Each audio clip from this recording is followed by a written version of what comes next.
What's up? It's the Weird, Fat, and Sober podcast. I'm joined by my bandmates, my childhood bestie, Kanan, Tanner, Harvey, Samson. Yeah, man.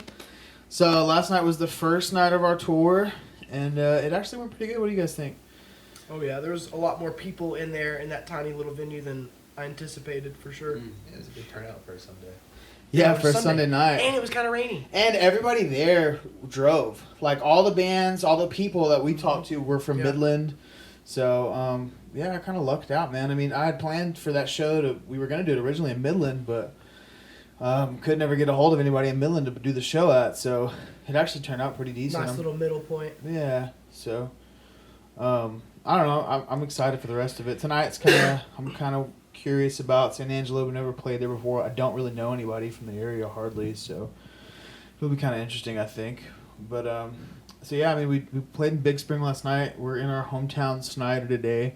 Stayed with our buddy Kanan at his house, and so I mean, I don't know. I you know, we did the episode last week, and we talked a little bit about like stories about us before I got sober and stuff, you know, and you know, how I was in high school, bar-tard, junior year. And I don't know, I kind of wanted to just, like, touch on maybe some more stories. Maybe that you guys might remember that I don't. I feel like I have amnesia sometimes, like, you know what I mean? Like, I remember things very slowly, or, like, somebody says something that reminds me of something that jogs my memory, you know? Yeah. But it's weird. Like, once I got sober, I felt like I don't know, I feel like a new person-ish, you know? Like, I feel like everything before getting sober was like a fucking dream. It's weird, man. Like, It was one long, bad dream. Yeah, it's just one terrible fucking dream. What, you just now waking up in sweats and shit? Yeah.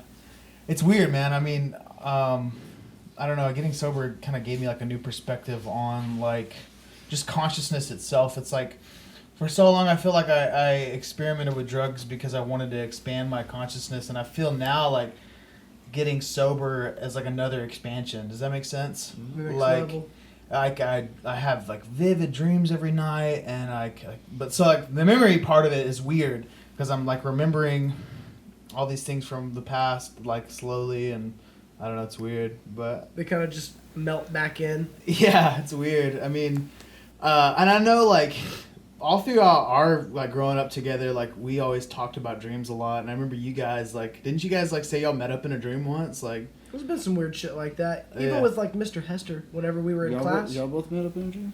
It was like something really quick. I think we were in Tanner's like a little white truck and it was raining. Something like that. And I remember I've done it with Mr. Hester too, though. I remember in psychology, we were having like dream, like experiments. You know what I mean?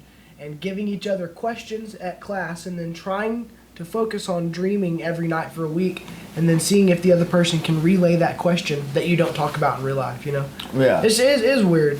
During that time, those were the weirdest dreams I did ever experience. Yeah. I can't remember them anymore. Yeah. And honestly, let's be real, I think part of it is like smoking a lot of weed all the time, you know? Yeah. Because like there's been times where I'll take a tea break for, you know, a couple months, and fucking then dream like crazy. And I'm like, oh my god, like, do I need to talk to somebody? Like, my dreams get all weird. Right. I would like to get back into dream journaling and get to where I could lucid dream again. When I first got sober, there was like about a month there after I left treatment where I was lucid dreaming a lot, man. I'm like, it's weird though. I would like catch myself. Like I would think of something in a dream, it would happen, and then be like, oh shit, I just manifested it because I'm dreaming, and then I could never control like the environment, but I could control like what was happening to me or what I was doing. But I could never like, oh, I'm gonna go to Fiji or something in a dream. Yeah, some people can do that though. It's weird, man. Like, it takes a little practice, I guess. Yeah, like I remember I would just like, I remember the most vivid one I remember, I was like on a water slide, and I was like, I'm just gonna jump off the top of this water slide in the pool, and then when I jumped, I like floated down, and I was like, what? It just felt like I physically can remember the feeling of like floating down like a piece of paper, you know what I mean? It was weird, man. But like, I don't know, dreams are weird, man. Like another thing that happens too, like when you get sober, and this is common, like, and this happened to me too before I got sober. I don't know if I ever told this on the podcast, but like using dreams is like really, it happens to a lot of people. Yeah. And like, what's weird about my using dreams though is they progressed like since getting sober. Like, I remember before, this is the crazy one that is weird, and it's like the weirdest part of my addiction. I don't know if I ever told you guys this. I may have, but like there was like a period there before I actually went to rehab where like I was doing really bad, and I was like I would use as much money as I could get to get high, and then I would like there'd be a day or two where I couldn't get high, and like on one of those periods where like a couple days where I was sober. But I was like fiending, like I had a dream one night that I was like in a busted up car and I was being chased down the road by cops, and like I would pull over and I would shoot up, and then I would drive for a little bit and pull over and shoot up, and then I woke up in the middle of that dream and I saw this figure standing over the bed, like it was physical, like I saw something there, and I jumped out of bed and I swung at it and it was nothing, and Trisha woke up and she was like, "What the fuck are you doing?" And I was like, "You didn't see that?" and what's crazy though is like, when I went to treatment, dude, weird shit started happening in that house, man. Like, she's like one night she sent me pictures, and I saw it on my phone later when I got my phone back. But she sent me pictures. The washer and dryer had moved into the middle of the laundry room, like just in the middle of the night. And then the night I came home, we're all in the living room, all the dogs, me and her, we're all in the living room, right? And I hear this crash come from our bedroom, like 5 minutes after walking in the door, and I go in there and our nightstand is flipped over on the side and the drawers are out and all the shit's everywhere. Dude, and, actually, speaking of that, it reminded me of a memory I haven't had in a while. Is I remember right before you went to rehab, I had like I think 2 separate dreams that were similar in nature, to where in my dream I would drive up to your house and I'm gonna pick you up for practice. We're gonna go to Harvey's. Right. And I would like knock on the door and I could hear the dogs and shit, but nobody would answer the door, so I would be like, "Dan," and I'd walk in, and the first one I think you were slumped over on the toilet and not even all the way plunged in my dream, and it fucking scared me. Oh, and then the other one crazy. you were in your bed, but yeah. after that, like, that was shortly before you went to rehab, but I was like having some scary dreams, dude. Yeah, my dad told me he's had dreams like that too, and it's weird, man. Stuff like that makes me definitely a believer in the fact that like we are all one conscious entity. Like, there's another thing that would happen with me and my dad that's freaky is like several times he would like. Oh yeah, that's probably a good idea. Several times he would like call me like right before I'm like picking up heroin or something. He'd be like, "What are you doing right now?" I'm like, "Nothing." What? He's like, "I got a bad feeling you're doing something bad right now," and I'm just like, "I'm not doing anything bad. I'm literally picking up heroin." Like, it's weird, man. Like he knew. He has like a weird intuitive sense. Right. Y'all connected that way. If you really think about it, if we kind of believe or understand that consciousness is one, like then your like closest bond to your consciousness is your parents, the people who then your children. You're a replica of their consciousness. You know what I mean? And if you want to look at biologically, literally half of their DNA strand is yours now. Exactly. Yeah. And so I mean, even like your relationships too. Like I feel like your relationships with people and friends and romantic relationships, like it's kind of like your consciousness kind of becomes one. Do you think and feel, and like even as a band, we kind of when we're playing. We're all kind of one thing, you know what I'm saying? We're the song. No, I'm the complete opposite too. But you know what I mean? He's the scoliosis that we need in the backbone. Right?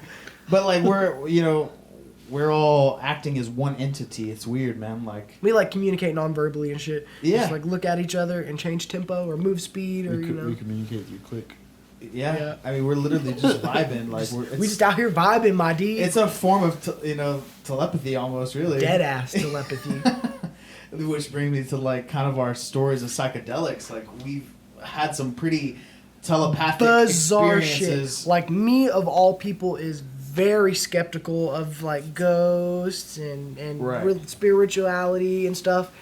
And I've had some experiences on psychedelics with you guys that I don't even think like science can't measure it. You know what I mean? Right. It's immeasurable, that kind of shit that we experienced. Yep.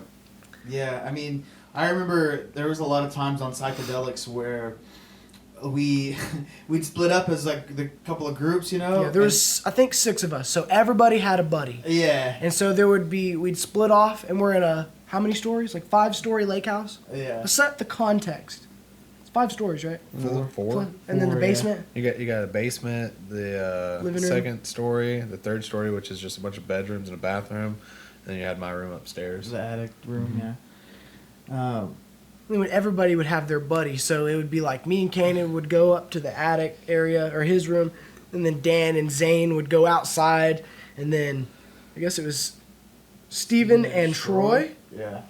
Yeah, had a mixed group. And it would be weird because we'd all be split up. We'd all hang out for a little bit, and then we'd kind of like go split up into different groups or whatever. And like it would almost always seem like whenever one of us started thinking about the other people or something, we'd all end up meeting back up at the same time, or we'd all be looking for each other. At the same we'd be time. like, "Hey, we've been looking for you guys. Hey, we were looking for you guys." Yeah, you know? yeah. And say, then, "Hey, where's the other two? I don't know. Let's start looking for them." right, and not even to mention like the group hallucinations to where I think the most like Okay. the three of us have the toilet one. Oh my goodness, Yeah. that's the most bizarre. All right, Yeah. so me and Kanan You are were there sitting for in. the toilet thing too? Oh my we goodness! were talking about it every time. he started this Yeah. group loop, is what it was.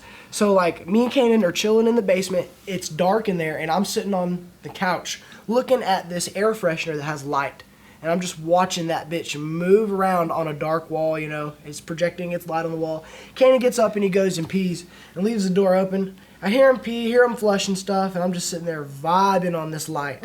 And I hear him flush again, and again, and again, and after a while, I'm like, what the fuck is going on? So I like get up and I like peek in the bathroom. I'm like, hey, buddy. And he looks at me, and he's fucking all big ass eyes. He's like, dude, look. And I'm like walking over to the toilet, and there's several different layers. There's a lot of depth to what he's looking at. if you Different think. layers of shit. Okay, so I mean, it's a clean toilet, but like, so the water at the lake house is like real calcium, Real hard, yeah. yeah, Like hard the same water. as here. So it eroded the color of the porcelain inside the bowl. So there's multiple layers of color and texture on the bowl. Then there's water. Then the reflection of the water, and then the light being reflected. Like there's a lot of things going on in this toilet, and I walk in and I'm like, oh, my quick sober brain is like, dude, you are fucking tripping right now. You're just sitting here looking at a toilet. It's hilarious. And he's like, no, dude, look. So I get there and start looking, and he starts flushing it, and we're just watching it. And we get trapped there. So me and him are just sitting there watching it flush over and over, and eventually Dan's like, hey guys, what are y'all doing? Kanan's like, look, bro. Daniel gets stuck in there. And then after a while, everybody's in this tiny little bathroom peeking over each other. I'm like crouched down looking, like watching this water flow. And all of a sudden Daniel says, hey, wouldn't it be funny if we could all just instantly imagine it being like gross as shit and like all kinds of stuff in it? And individually, we all experienced seeing all kinds of nasty shit in this toilet. Like, for a moment, we were all like it was putrid, And then Kanan was like, and then make it clean, and then snapped, and that shit was clean. All of us had our own individual hallucination, but it was a group hallucination in that it was all timed together, and like we all felt it, and then Kanan snapped, and that shit was clean. Yeah. It was wild. Well, I told this to a buddy in recovery the other day, and he told me like a similar story, and I don't remember all the details, but basically he had like, it wasn't a toilet, but they had another group hallucination to where they were like at a state park tripping on mushrooms, and they saw what looked like a lake, and they were like, holy shit, there's a lake here, and they start walking towards it, and then they realize when they get to it, it's a light from like a cabin type thing, and so but they all saw a lake, and they thought they were like walking to the lake, and they were gonna swim at night. We're gonna go swim, yeah. On on fucking fucking drugs. and they're being loud the whole time and all this shit. They don't realize until they get there, but nobody was staying in it. But it's just funny, like, it's crazy to think that that's like a thing, Like it doesn't just happen to us. Like I don't know. I mean, I know a few people on who have done a lot of psychedelics, but I don't know that many stories I've heard of where you have a group hallucination. But it happens. It's weird. Even sometimes, for example, auditory group hallucinations. For example, that maybe a different night that we were tripping at the lake house, we had on every floor of the house we had different music going on. Like at the top was the Beatles, then Zeppelin, then Floyd, then the Dead. And I remember me and Kanan were at the very top, and Dogs was playing. And we walk all the way back down to the living room floor, and we turned off the music, and we're sitting in silence, and we're chilling, and we can hear Dogs through, I guess, the AC system. But even though there's multiple layers of different music between us and Dogs, what's coming through, what we can hear is Dogs, and we're just like, we just left that room, and it's playing again. Like, it was confusing. That's very confusing. And then I just remember like the basement room at the lake house. You know, there was like what 6 or 7 of us one night, Oh, sitting in a circle. and we all were sitting in a circle, pitch black. I think we even put a towel under the door so no light could get Yeah. And at first it was just you, me, Kanan, and maybe one person because I in. think Yeah, I don't Steven and Troy were missing. So it Yeah. was. I think we were all in the bathroom except for maybe Steven. It was it was the laundry room. Yeah, it was the Yeah, laundry laundry room. room. Yeah. And so I mean, bottom floor of the house. It's like in the middle of the house, so there was no light getting in. It was pitch black, like 4 in the morning. You know, we had all the lights turned off in the basement, all the lights turned off everywhere, all the lights turned off in the room. We had a towel in front of the door, and like we sitting in there. And after a little bit, like we can all start to see each other. Yeah, and we know what each other looks like. So we are truly hallucinating. We are picturing our friends as we know them, but it's accurate. And Yeah. we can all see each other. Yeah. And I pulled off my glasses and turned them around so that the Yep. frames pointed out, and it was like a little light. It was like a Yep. little laser beam I where I could remember. shine it at Kanan's face. They could see Kanan's face. We could see the light beam coming off. the Yeah, I could glasses. fucking shine it around at stuff. It's It was it's freaky. Even now, I truly still incredible. am like kind of in disbelief. Like it doesn't make sense to me how we could see that. It's bizarre. And we talked about it the room. next day, and we've talked about it for 10 years. Yeah, you we know? always go back to that. That room is so dark you can't see your hand in front of your Yeah. face. I remember we would ask each other like how many fingers am I holding up, and it would be get spot We on. would know, yeah. It's weird, man. That's one of those things that, as a skeptic of that kind of stuff, I'm like, what And is going on? I don't know if it was just the drugs and that's like that. I feel like that's the age-old question about psychedelics. Like, is it the drugs or is it our mind? And Are the we drugs tapping just- into it? Yeah, or is our drugs just allow us to see what is Yeah. actually there? And in all likeliness, any type of sensation that you can experience that way, you could probably ultimately experience that without the help. Right. But the help is fun. Yeah, help is fun. The help is But, fun. I mean, I don't know. That would be incredible to get to that point Yeah. through meditation. Yeah, you know? if as like over generations, our society as a whole becomes more like collectively in tune Right. with each other, to where we could like slowly evolve to do that. Right. Speak without words, and I don't know. It'd be cool. It's weird, man. It's a weird and this is like not uncommon with people in recovery. Like, what's weird is once you get sober and your life gets like okay and better after your problems with drugs, it's weird because you realize like, oh shit, my life is actually better because I did drugs. Yeah. It fucked me up, but I am better for it because now I know who I am. I know myself. I'm like, I have like a new perspective that I couldn't have gotten before on drugs. You know what I mean? So Right. it's weird. The It's- drugs was the chiseling, and this is the polishing. Right. I mean, there was a lot of unprocessed trauma from my childhood and a lot of stuff that probably wouldn't have led me down to using IV drugs and, Getting that the far. bottomless pit of my rock bottom, But it is weird to think that, like I said, I wouldn't be... I wouldn't be doing what I'm doing now without the experience of it all. It's weird, man. But, yeah, I don't know. I mean, it's weird.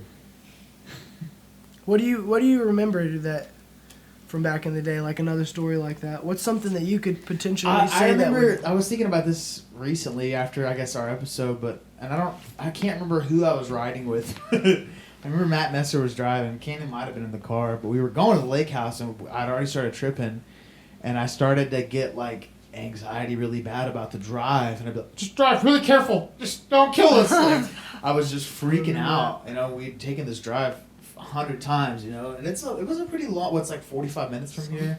Yeah. Something like that. But I remember I was just like anxious, and then there was a time I think that Matt and Troy like wrecked. They did. They went through a barbed wire fence. Yeah, they went through a barbed wire fence and landed in a field in Matt's car. And somehow didn't damage the car really. Yeah. And they went between the barbed wire. Yeah. I remember there were scratches on the hood up to the car, but that was it. There wasn't dents or anything. There were That's funny. scratches They where the got barbed lucky. wire. I remember there was a time that I was at a party at the lake house, and Matt Messer showed up late and then parked right by the curbing out there. Yeah. And then when he tried to back out, he rubbed his tire on the wheel well, pulled the tire off the wheel, fucking backed into it, and it popped his tire off backwards. Yeah, I think that was the same night he went through the barbed Sparrow, I wire. guess? Oh, was it the It's same fucked wire? I think so. Yeah. It's crazy, man. Yeah, we had some crazy times, man. I mean, it was such a weird situation too that your dad had that immaculate lake house and we just had free Took advantage of that access shit. to it. I mean, did he know that we were doing that, or we were just?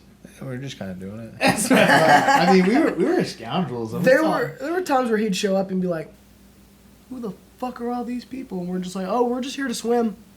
We're Oh, not- really? I don't remember Mike ever showing up out there. Not during like the night parties, but Like if we were there in the day, setting up, getting ready. Yeah. What are y'all doing out here? I remember one time us showing up out there, and he was out there with like a bunch of people. Had his party going on. Yeah. The first time I went out there was a Mike party, and my mom took me. That was when we first actually met. I like slipped or something. yeah, crab walked through his little slip. And Callie was running around getting water all over the place. Oh yeah. I pulled it off. It was smooth. Me and Adrian were just sitting there watching him. Oh yeah. I thought he was gonna bust ass, Got myself. Spider-Man style. Got back up. Hi, man. Yeah, I mean, it's weird, man. I mean, I never really asked you about your dad much. I mean, I met him a few times, but I mean, did you have a pretty good relationship with Mike? Yeah. Yeah. I mean, because he wasn't your biological dad, right? No, he wasn't. Yeah. He's my stepfather. Right. It's weird. It's weird. We all like. I feel like most people, even if you have like a weird situation with biological parents, like there's always like a situation where you most of the time have somebody to look up to, a grandpa or a stepdad or something, you know. But I guess that's kind of probably why you both hit it off so well, is like y'all both kind of had similar father situations, you know. Yeah. Yeah. But, yeah. It was just perfect storm, you know what I mean? My mom worked for his dad. We were roughly the same age. I forgot. Mhm. Yeah. Worked for him for years. I forgot about that. Yeah. But You want to get a third round of this at some point?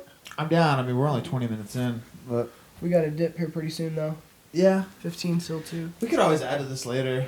For sure. And I mean, we could always do a short episode, but We can make new episodes by getting you fucked up. what did you say last week? Just the next year will be your 1 year party.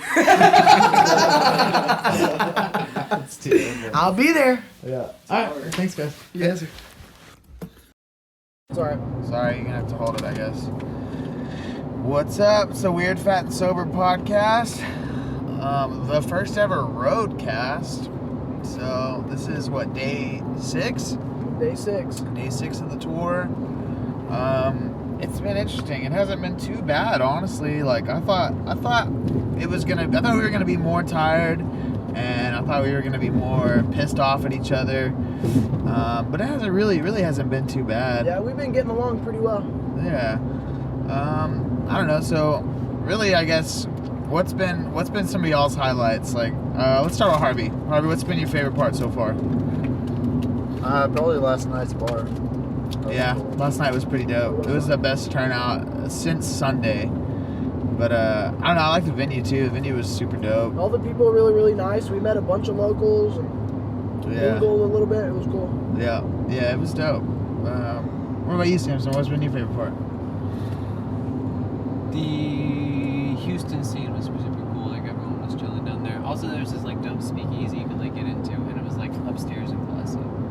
Yeah, I like that. I didn't go to the speakeasy, but they actually said that there used to be a speakeasy above the bar, so that's pretty Yeah, cool. and then they had like Mannequin, the cosplay. yeah, well, the owner's daughter does cosplay and makes like these costumes and shit, like high quality costumes. Yeah. And so those mannequins that you saw up there were her cosplay things. Oh, Yeah, really? she like built them all the yeah, way she up. built them all Oh, and that's stuff. fucking and then, cool. I wish I could have gone up there and gotten some pictures. yeah, you can't go up there apparently.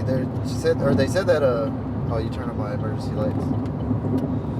That they have like sometimes like somebody who works there will live there or something like that, or they need a place to stay or something. Yeah, a or bartender lived up there a for a band will minute. stay there or some shit like that. Or, Hey, if you need to wedge that. Oh, also, is that mic on?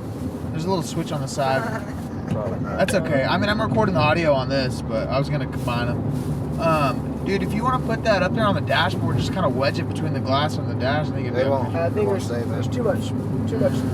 I'm trying to. You're wedging this plastic back here with it. It ain't gonna grip. Okay. Well, I hate I'll for you to have hold to hold it the whole time. It's alright. We'll see what happens. Okay. Well, even if you just hold it up when one of y'all is talking, because I got the camera back here too. Sweet. So, but yeah, man, it's been chill. I mean, I kind of want to do it from the car because I feel like we had some good conversations the last couple of days in the car, and I felt like it was good content, you know. Yeah. But I don't know. I mean, what was like going into this? Like, what was one of y'all like? What was some of y'all's like biggest concerns? We didn't have any rest days, and I thought that we were gonna be exhausted. So it's nice that we've been like well rested. Yeah, we've like slept in beds every night. They're kind of bougie. Yeah, kind of bougie, honestly. I was worried about spending too much money, but I'm doing really well. Yeah, I honestly, I thought I would be more broke by now. Broke already. So, We'll see after the tattoos, though. yeah, we'll see after today's Friday the 13th tattoos. But You should tell them that. why? I should be surprised. Matching tattoos. Well, I'm not posting it until we get back, so I can always edit it out. We're just rolling right now. Honestly, my biggest concern was like us getting on each other's nerves and like fighting. You know what I mean? I thought me and Tanner for sure would have fought by now. Not like physically, but just be like, fuck you, dude. Yeah, bickering. Just because we've done that before. But I think also with our last band, like, it was just like toxic. Like, I know we're like kind of put downy sometimes, all of us, but we're just joking. But like that one was like genuinely. Yeah, there was like the little truth behind the jokes. Yeah, and it was like also like 3 of us lived together, so it was like miserable. Yeah, I'm like, glad I didn't live there. It was fucking gross there too. Oh, it was disgusting. Yeah, it was really bad. Fucking Stephen Kelly's room was. I'm gonna blank his name out, but one roommate's room was fucking disgusting, dude. Bro, the roaches in his room would not fucking. They would not fuck around. Like they're not even scared. No, they're not scared of They anything. fucking lunge at you. Yeah.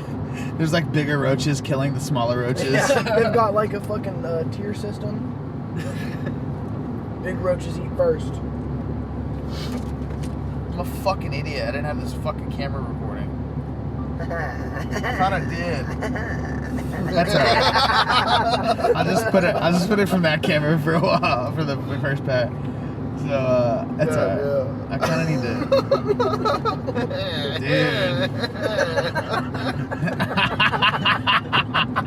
If that doesn't wrap up my personality perfectly, I don't know what the fuck does. The fake laughs make real laughs. Yeah. Like, what was it yesterday that we were like?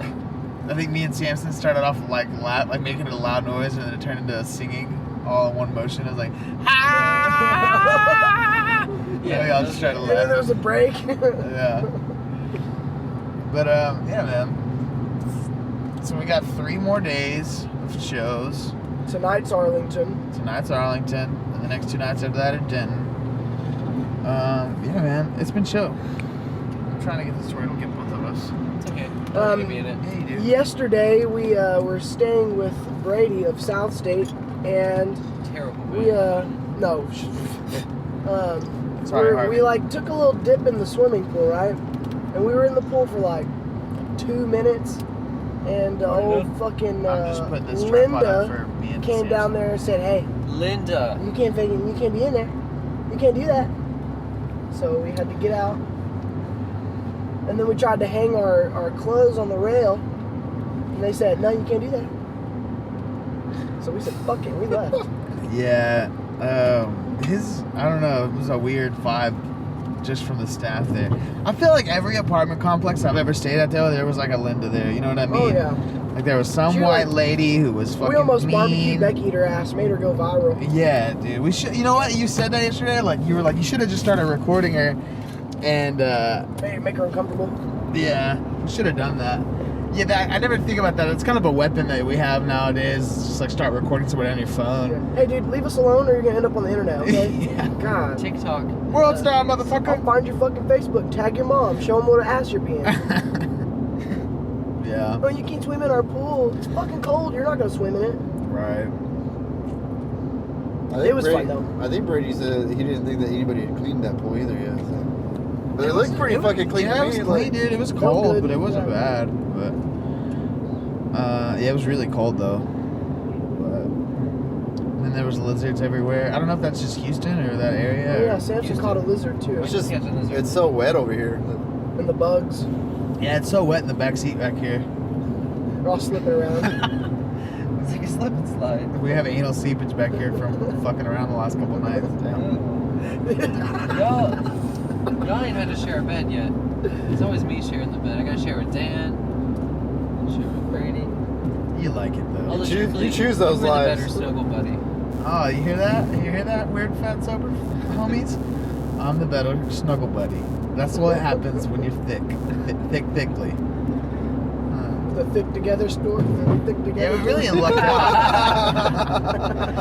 So yeah, we haven't even really talked about the coronavirus thing. Like, I don't know. It's weird how that all. Boxer in the road.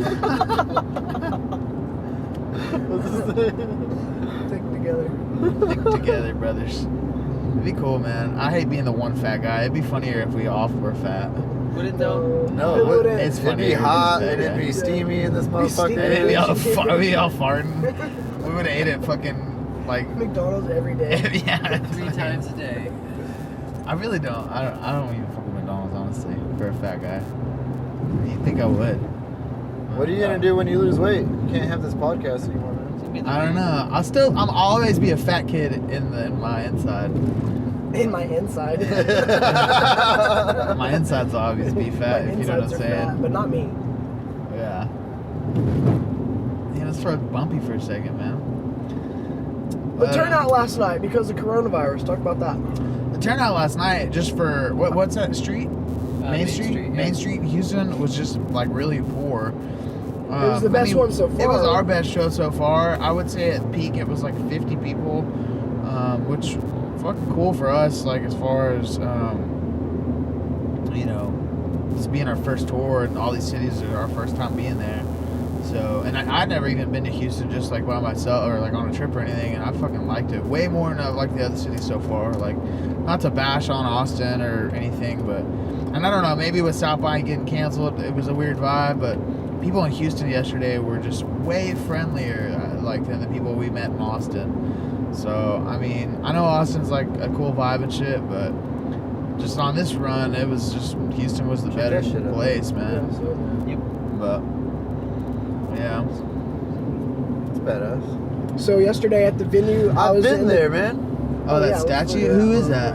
Sam Houston. Oh, shit. I've been Damn, here. motherfucker. We went down and there's like a big ass owl back down there. Oh, no shit. Yeah. That's crazy. Oh, Sam Houston. It's like He was Texas, one of Texas' first governors, right? Yeah, he like fought Santa Anna in the last battle. Oh, yeah, San yeah, yeah. Jacinto and won. yeah. Hell yeah. He was there at the signing of the treaty. What are you, some kind of history teacher or something? Dude, no, they make everyone go to the San Jacinto Monument. You like Yeah, learn what about are you, it. some teacher or something? Yeah, right. indoctrinated. What do you teach, 5th grade or something?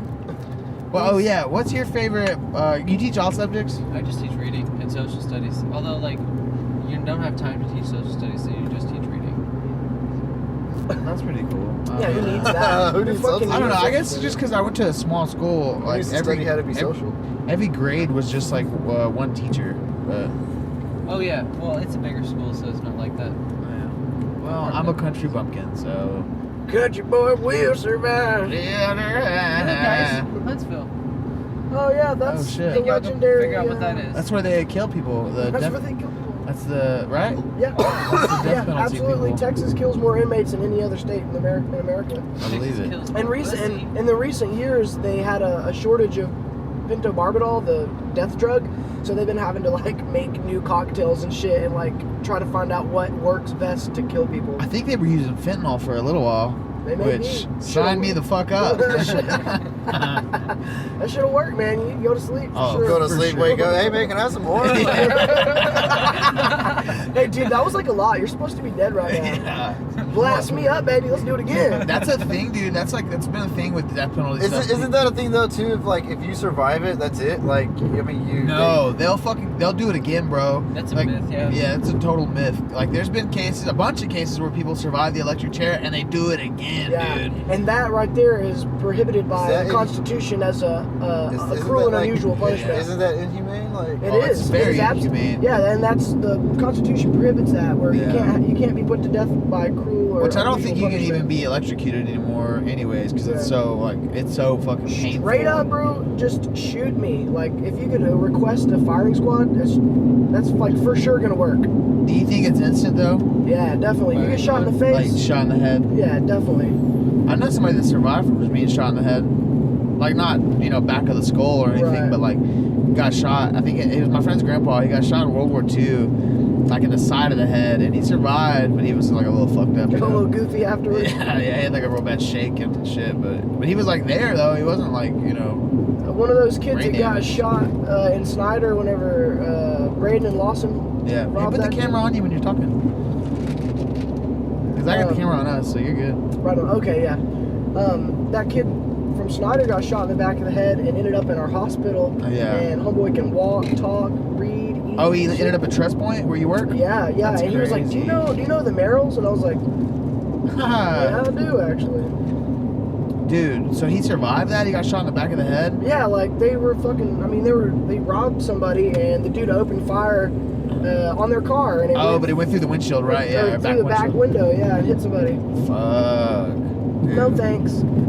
that's crazy. I wonder what if he dreamed, like, you know what I'm saying? Right, what his dreams were like. Yeah, what his dreams were like when he was under and shit, and like if your brain was like, under that much like trauma and stress, if you even dreamed, or if it was just like your consciousness dreaming or something. But Right.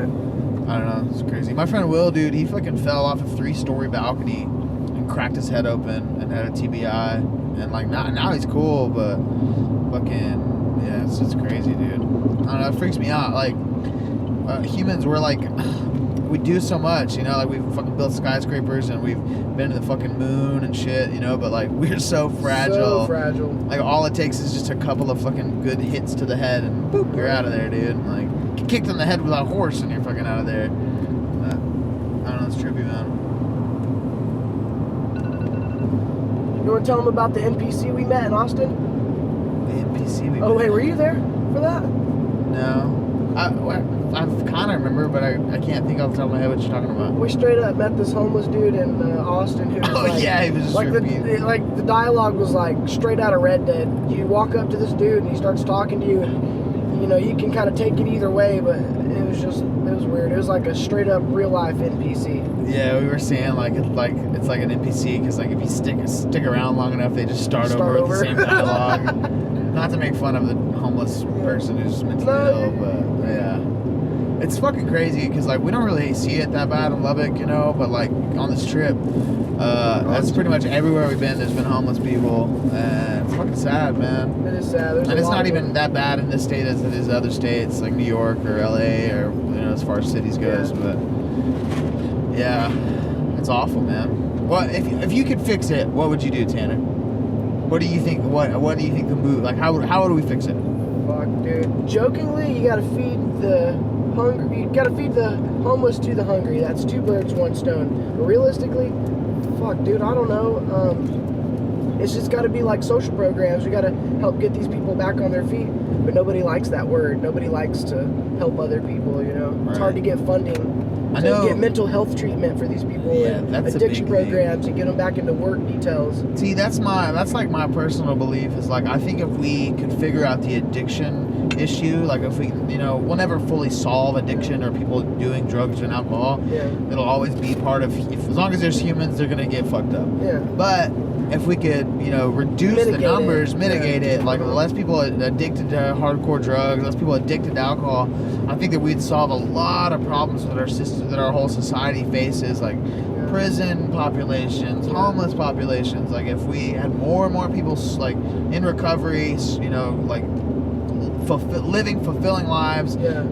not abusing their bodies and their brains and their minds. Like I think a lot of that shit would just resolve itself. Yeah, and we don't even think about the people that are homeless or in a situation like that are not addicted to anything. They're like they aren't. Oh yeah, actively, some people like are just mentally ill. yeah, they're just mentally ill or like they just got fucked somewhere. Yeah. But then they get categorized as a junkie just because they're homeless. Yeah. Because it would piss me off if I was homeless and people were like assuming I was a junkie. You know what I mean? Yeah. and it's a vicious cycle too, because the longer you like live in that environment, the more Harder it is to get out. yeah, the harder it is to get out, the more things that happen to you that contribute to your overall like, you know, plight. Yes. And like the even more like psychological problems that you can develop, you know, just trauma and stress and all that stuff, you know, like it's just a fucking cycle, man. And it's really like it could happen to any of us pretty easily, Yeah. you know. It's awful. I think most Americans on average are like one medical emergency away from bankruptcy. Yeah. I don't know, man. It's awful. I Shit, don't know. I'm just like one impulse buy away from bankruptcy. You know, fucking Same, buy me a dude. guitar amp, and I'm like, oh shit, we're gonna have to get rid of the house. Right? Yeah. I don't know, man. It's awful. It's weird too, and it's like I don't like to get political on this podcast because it's not a fucking political podcast, but it's hard not to get political when we start talking about mental health and like all the problems of our society, and it just seems like, but I get both sides of like the political spectrum and argument, and it's like There's an objective right on some of the, Yeah. issue by issue. There is an objective, like, moral choice. You know. right. Some of them are just arguing, and it doesn't really matter. It's a bipartisan thing where both political sides of the aisle do that shit. Yeah, I mean, I don't know, and like honestly, with the homeless problem and the mental illness issue, it's like, you know, when Reagan was president, he literally just like had, you know, cut funding to stuff, and literally they just opened psych wards and asylums and just let people into the Let 'em go. streets, and like, Yeah. I'm sure that there's data that shows like, you know, since then like how bad the problem has grown, and like, I don't know, I mean. There's probably some numbers behind it. It's weird though, because it's like, it's almost like, okay, if we like made programs where we put homeless people in vacant houses, like, you know, that might get them off the streets, but it also might fuck up houses, which could create a third problem, or you know what I'm saying, like another issue. And like, I don't know, how do we like, you know, manufacture and engineer a program that like gets people back on their feet and they're not able to like trick the system. Right. And I mean, know. there's always going to be people taking advantage of the system. That's just how it is. Right. But the good majority of people that benefit from those genuinely need it. Right. I'm not really smart enough to know what would work, but I'm willing to bet like a couple $1 trillion that we spent in Iraq, like that could have probably paid for a lot of health services, a lot of social safety nets that provided for old people, and the socioeconomic status of people with, on the lower rungs probably could help. Absolutely. I mean, They don't ask how you gonna pay for that. How you gonna pay for that? We start Yeah. fucking buying Boeing 747s or whatever, or Yep. AC-130s, whatever. no, it's true, man. I mean, and I hate to say that, like, you know, I got a brother in the military.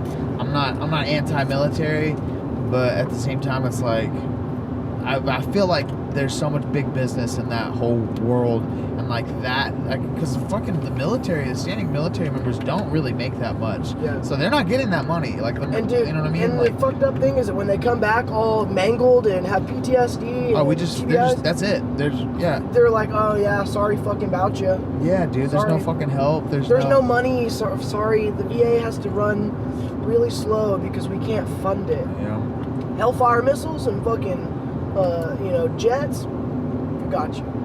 Yeah, I don't know, man. It's weird because we're like the most developed nation in the world, but like at the same time, like we have all these fucking issues on the inside, and not to mention fucking, That's not to say we don't love this place. No, absolutely, absolutely. I think that Best country the in the fact world. that the fact that we're able to criticize it and work on making it better is what I love about it. I mean, fuck, dude. I know none of us are like none of us feel like we're like super wealthy or anything, but we just took a week off of work to go do like live our dream. You know what I'm Very saying? fucking fortunate, and yes. Nobody, like people don't even have a fucking dream, much less the means to like try to go do it for a grasp week. it. And like we're Get a little privileged. taste. Yeah, we're privileged enough to do that. You know what I mean? Absolutely. Did I have to suck a couple dicks? I mean, for gas money, yeah, but like it's not that. Just kidding. We brought you for a reason. got the dick sucking lips. No. We need to do No, ourselves, but but you know what I mean? It's just like, I don't know. We're lucky. I mean, we are lucky. but it's also like, yeah, like we're the developed most developed country in the world, wealthiest country in the world. Like, it's really kind of our job to like set the standard, Set the fucking standard. like lead the world. and I get why a lot of people are pro military, pro regime change war, because if we don't do it, no one else. And no, who then? If not us, then who? Yeah, exactly. So I don't know. And we've taken the charge like that on multiple occasions throughout history, where America, came fucking through, or like the space race. Even though Right. the Russians kind of beat us, but it was impressive to get a man there. Right. Allegedly. No, I'm just kidding. I believe that we probably landed on the moon. I don't know. I never actually really looked into that one. I but believe we went. I believe we landed on the moon. But it's interesting if we didn't. I don't doubt that there was some deception early on because of the tension between the USSR right. And I America. don't doubt that if we couldn't have got there, we definitely would have faked it. You know what I'm saying? Or like faked it and then made it like 2 years later. Yeah. You know? Yeah. Like showed the video to the press and they're like, oh look. Did they say that they lost the videotape to it? I don't know. To the landing? Like recently? No, like In the 70s or whatever? yeah, they lost the tape to it, or it was recorded over or something like that. So Really? Yeah, so Never there's heard like that. this conspiracy to that, to where like they ended up refilming it on a Hollywood studio set. Oh. Even though it was originally filmed for real. Right. I mean, none of us were alive when it actually aired. You know what I'm saying? So who knows like what? Because I've seen it, but I mean, who knows what I actually saw? You It know? was like 1964. With the whole, and then they said, well, I mean, there's a lot of conspiracy to it whenever it has to do with like the flag going up and it's like waving up there on the film. And Right, everything. and the shadows. And the shadows. I've and all heard a that little shit. bit about it, but that's just not one I've ever dived into. Like, my conspiracy theory stuff started with 9/11 because that was the one I was Me like, too. all right, that's that one is the one conspiracy like that, maybe the Kennedy assassination, where I'm like, yeah. this is Kennedy kinda too. weird. But I started at 9/11. That's the only one I still like. A lot of shit that comes out, like I'm like, I don't know about that. But that one, I'm like, man, I don't know. Like, there's definitely some fishy stuff. If not, like the way I believe about it is like, regardless of like, even if it may have been an inside job, I don't know. But at the very least, if anything, we let it happen. Well, I thought I Yeah, saw, we knew it was gonna happen. Yeah. I thought I saw another article about how they're reopening the case on that because they do believe that it's an inside job. I'm sure they are. I mean, fucking Building 7. I mean, there's like a lot of evidence that. Like, and Just buildings scientific get hit around fact. the world all the time by airplanes, and it's weird that like those fell just straight down. Yeah. But I'm not a fucking engineer. I'm not a scientist, but it The just. Pentagon, the hole in the Pentagon was like. And there was 40 only one feet. camera Yeah. filming, and then after all of the shit in New York, they like somehow found passports, Yeah, I mean, there's just a lot of fishy stuff, man. It's weird. and then the owner of the building itself took out an insurance policy like a claim week before. Like a week before. And then there was like Very weird. $2.3 trillion missing From from the the deal. Well, then there's Yeah. that footage, Pentagon. there's The footage Pentagon's of like budget. those guys inside, like, or not footage, but like pictures, I guess, of guys like setting bombs and stuff inside there. Like, Oh, there's- really? Yeah, there's a bunch of explosions or I never heard that explosives one. inside of it. Controlled. But there's also like with every conspiracy theory, there's always like some wacky fucking version of it too. Like I've heard like there was no planes. It was all It was all like Missiles. Yeah, it was like Yeah. missiles. Like in it, like the camera footage is like faked because like Dude, you can yeah, see there's something all that coming out kind the of other shit, side. And then I've also heard like, oh, they were laser beams from satellites in orbit. Freaking laser beams on their Laser heads. beams, brother. Yeah. But I mean, they'll show you footage of like the plane coming in, and the second it comes in, like the front of it's still on this side of the building, and this side's already exploding. oh yeah. Yeah, it's weird, man. I've seen that one. Thanks, I've George seen Bush. Yeah, I haven't Dick seen Cheney, son of a that. bitch. Did you guys see that Christian Bale movie with this? Dude, I saw the first Was 8 it minutes. good? No, it was good, but I need to finish it. But Yeah, I wanna what I watch that. saw was immediately interesting. Dude, I haven't watched anything this whole trip, really. I watched a little bit of Joe Rogan on YouTube, but it's just nice to... as a treat. I've as a been treat. keeping up on my vlogs at night before I Yeah. go to bed. You watch like David Dobrik and Yeah. all that? Yeah. Jason Nash. Yeah. Dude, it's fucking crazy how many followers he has on YouTube. Good for him. But yeah, man. I mean, what's like another conspiracy theory do y'all believe in? I definitely believe that Kennedy was probably assassinated by more than one person. You Yeah, know? that one's weird. I remember even in school, like, magic bullet. What the fuck? Like, Well, actually, I feel like that might actually just been like a miraculous thing where John Connolly just got the shit into the stick, the bullet separated several different places and hit him. Yeah. But like, I don't know if Lee Harvey Oswald was even capable of doing that by himself. You know? Right. Did you watch that Stephen King? Yeah, with James Franco. Yeah, with James Franco. Bro, I will watch that every year, once a year for the rest of my life. I love it. Yeah, it's really good. It's crazy. But I remember a long time ago, maybe even, I don't even know, like 10 years ago, I heard JFK's speech on secret societies. And it like... Oh, and he wanted to shut down the Federal Reserve? Oh, yeah, dude, it fucked me up. Go back to the gold standard? Yes, it fucked me up because, like, I don't know, man. It just seems like there really is some weird shit that goes on, and he knew about it, and he really, like... I don't know. I mean, he was kind of sketchy, too, though, with fucking Marilyn Monroe and all that, but... Dude, in the Bay of Pigs... Yeah. He fucked that up. Oh, yeah. He fucked that right on up. Well, not even just that, but like, dude, during his presidency, there was like Operation Northwood, like a plan to like do a fake invasion where they killed American citizens. That was like the first of the red flag things, or false flags. False flags, yeah.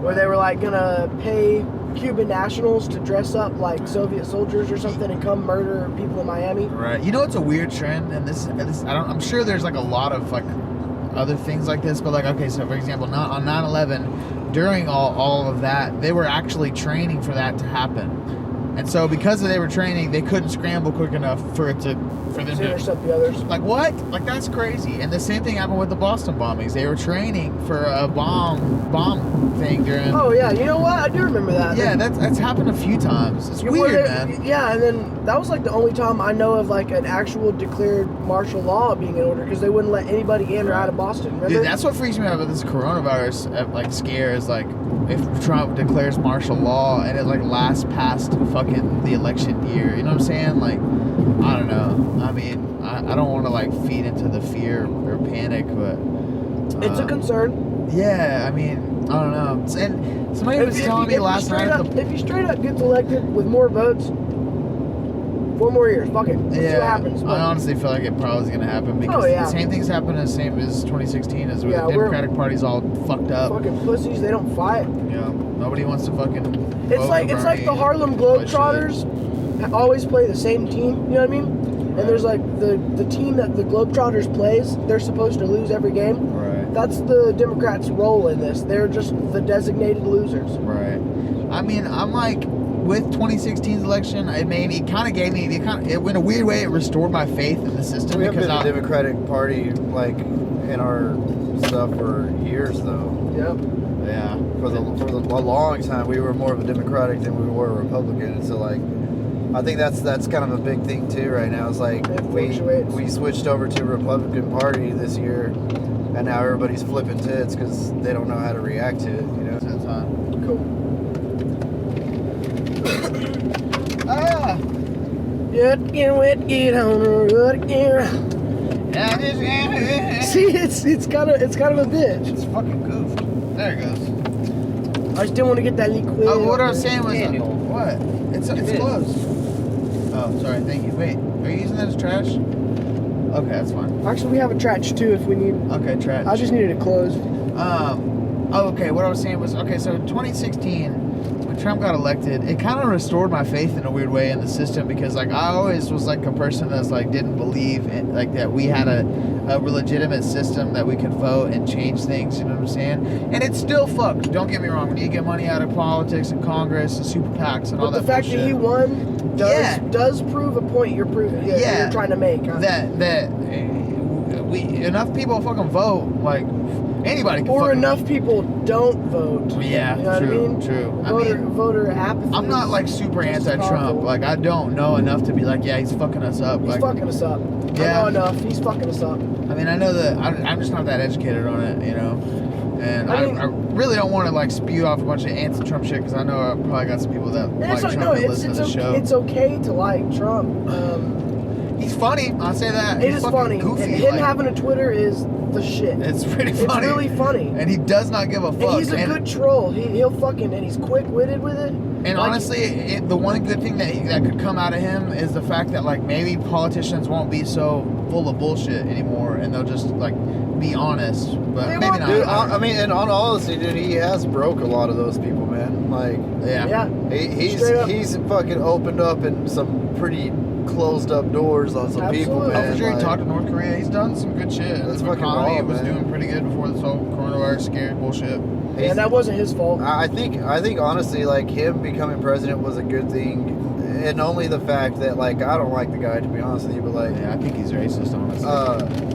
it's opening people's eyes to like a whole bunch of bullshit. Corruption. Yeah, a whole bunch of corruption. dude. I Like, agree. I mean, I really I think feel him like- and Bernie were trying to do the same thing. but I is feel get like fucking- had Hillary won, we'd still be lost in this whole lost cause of some bullshit. I It's agree. still like oblivion to like what's actually happening. It would, You know what I mean? the sheep wouldn't have been pulled with Hillary. It would have been just like Obama. It would have been just literally corporate centrism. We just roll the dice. You know what I mean? It would have been no shake-up.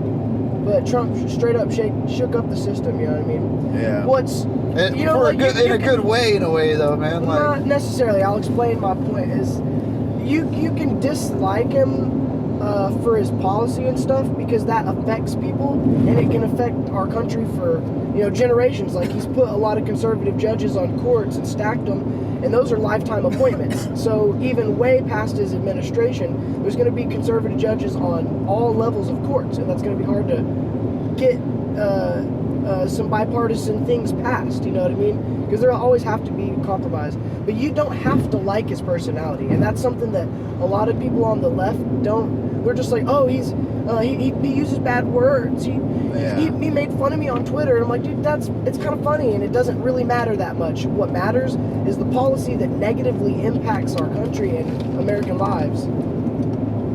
Yeah, I mean, dude, I'm a pretty liberal person, and like, I vote Democrat, voted for Bernie.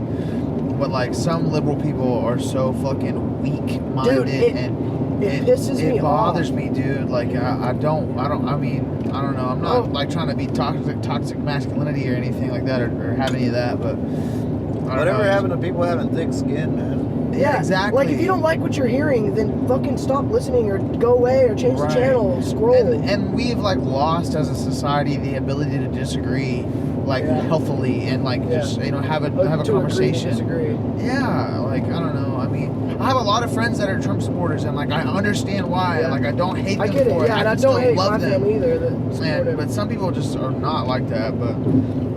But it also seems like with social media, like you always hear the loudest voices on either side. You know Yeah, what I'm saying? absolutely. The fringe are the loudest ones. Yeah, and the When loudest ones are always the ones to the furthest extent. And that's why we have labels on paint cans that say "Don't drink." It's Yeah, those exactly. people. That one fucking guy. yeah, fucking like drank it. if it's got a label on it, somebody fucking did it I already. mean, am I that guy? Have I Yeah. drank it? Yes, but still. What I really want to see is I want to see Uncle Joe fight Trump one-on-one in a boxing ring. No gloves. Yes, man. With nothing but a rusty spoon. Fuck yeah. To fucking death. Corn pop looking ass. He needs to get on. They need to get both of them on that Sudafed shit or whatever Trump does, and just fucking let him go. Yeah, get them all tweaked up. I think what they should do instead of having wars is just have presidents going up to against each other, just fucking boxing Yeah, rings. yeah. If my president, if our president Have- beats have your 'em- president, we're taking your resources. Exactly, man. Like have them, like if there's a fucking war, to have them fucking get at it. If we do it that way, then I'm not voting for Bernie. Winner takes all. Yeah, right. No, but dude, one thing, maybe Tanner, you can answer this, but like, to me, it would seem like the most logical thing. Like, okay, say we have like all these good candidates. We had like fucking Bernie and fucking Tulsi Gabbard and Andrew Yang. Like, why don't some of the people who are both all running?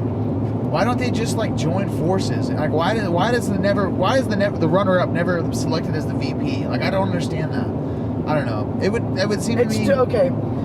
The reason why the runner-up's never chosen as VP is because whoever actually wins it needs to pander to a base that they're insecure with. So, like with Obama, of course he didn't choose a female or a black person. He needed an old white guy to appease to the people that were unsure about Obama and his policy. You Right. know? So he was like, hey, what about Mr. Uncle Handsy Joe? You know. He Dude, that might- fucking shit creeps me out, dude. Sniffing Videos of little him girls rubbing on and little shit. girls. Have you seen? I saw an edit where it was like anime girls. It's pretty funny, but it's still creepy. Like, God. Dude, and he's got such a fucked up checkered past on voting records. Like, Well, dude, wasn't he against gay marriage until like a few years ago? not that long ago, and Jesus. like he was during the busing thing, he was he voted against busing, which would allow. I might have it backwards. What's busing? What it was bust a during, nut? yeah, busting nuts. It was during segregation. They were trying to make it so that school buses would pick up all kids and take them, you know, instead of having white school buses and black school buses. And then there's video of him defending working with neo-Nazis and saying that he would work with them, or, you know, white supremacists or whatever. Yeah. It's just, he's just always been on the wrong side of history, and he's like failed upward, just like Trump. Yeah. I don't know. It's gonna be a good boxing match. Right? That'd be dope. Probably both of them would die. Honestly, their hearts would probably explode. I don't know, man. And it's weird too, because it's really like they keep us kind of distracted by the presidential race when really it's like we should be fucking worried about who's in Congress and voting on our fucking laws, you know? Yeah. And I don't know. It's all kind of a mess, really. But it sucks too, because it's like the shit affects our lives. The shit affects our society. Yeah. Like the policies and the laws that get voted in are the They reason matter. why there's homeless people everywhere. Yeah. Why we're fucking paying so much Yeah, for fucking why health we're insurance. Like, bombing fucking 14 countries or whatever. if it wasn't for now. that, I wouldn't give a fuck. Like, Yeah. you know what I mean? But What would be cool is when you pay your taxes, if you could choose what percentage of what taxes go Goes to what. what? Yeah. Yeah. Like some things there is you don't have a say in, like infrastructure, healthcare, you know, defense spending. All of that is necessary. But then when it comes to how much you want, you know, maybe you could adjust it. I don't know. If I could choose where my tax dollars went, I definitely wouldn't be. If people could vote for that stuff too, that would be a thing. Yeah. right, direct vote on Yeah. certain Yeah, it's. I laws think and the bills. term is direct initiative Text- ballots. Yeah, direct initiative Text ballots, to yeah. 32555 if you want to vote for. Yeah. Dude, we would already be legal if that was a thing. Straight you know what I up. mean? Which I don't smoke weed, but I think it should be legal. Isn't that because- weird how like 60% of Americans, let the fucking the people decide. answer. Yeah, like, Yeah. yeah, like 60% of Americans agree that it should be, but yeah, you can still get locked up for it in most Yeah. cities, you It's know? awful. I mean, and I honestly think that drugs should be decriminalized totally, Me and too. the drug war ended, and then take that money Take and the put power away from the cartel Yep. and then reallocate those funds. fund treatment programs, dude, treatment in this, like drug addiction treatment in this country is fucking so, just anything to do with insurance is so fucking expensive. Medical in general, obviously, Yeah. but like drug addiction treatment is like, even like our, you know, decent place in Lubbock is like 10,000 for like a 60-day my shit. treatment, you know. Damn. But yeah, man. I mean, I don't know. It's weird. It's like It's gonna be interesting to see what happens. it's weird because like you could sit here all day and like look at things that the problems of our country and be like, oh, we're fucking terrible. We're fucking dying. Yeah. Yeah, but Nah, we're like, doing all right. Yeah, I mean, it's still the fucking best place to live. Like I said Straight earlier, up. like we're And out of all the places in America, Texas, like we got pretty lucky. oh, dude, for sure. Texas is the shit. Show I love 1, 2, seeing 3 cops right here. 3 cops ahead. I was like watching a podcast they were doing from the road once, There's one. and they got pulled over and they left the shit rolling. Oh, I would. Yeah, I would too. There's a video somewhere where me and Callie, well, actually, you know what? I'm not gonna tell this on film. Yeah, don't tell it. Don't incriminate yourself. Well, Well, it's not me I'm worried about. I'm just gonna get Callie in trouble yeah. with my mom. Mommy, she'll be mad. Mommy long legs. Oh, we never got put over. He didn't do nothing. Yeah, we've been giving Tanner a hard time on this trip. But it's been fun. I feel like I've laughed more on this trip than I have in a long fucking time. What did I say the episode title was going to be? Giggin and Gigglin. Yeah, so this The trip's been pictures good. that Trey sent us. Oh, you got the pictures? Yeah. How's your GRE coming? Harvey Already here blew my brains has out. drove the whole fucking way. Trooper. Yeah, he won't let Straight anybody up else drive trooper. because this is his car. But that's long force as me he's to happy, back I up a don't trailer in downtown Austin, then I'll do it. Oh fuck yeah, those look good, dude. Awesome. I got a new profile picture now.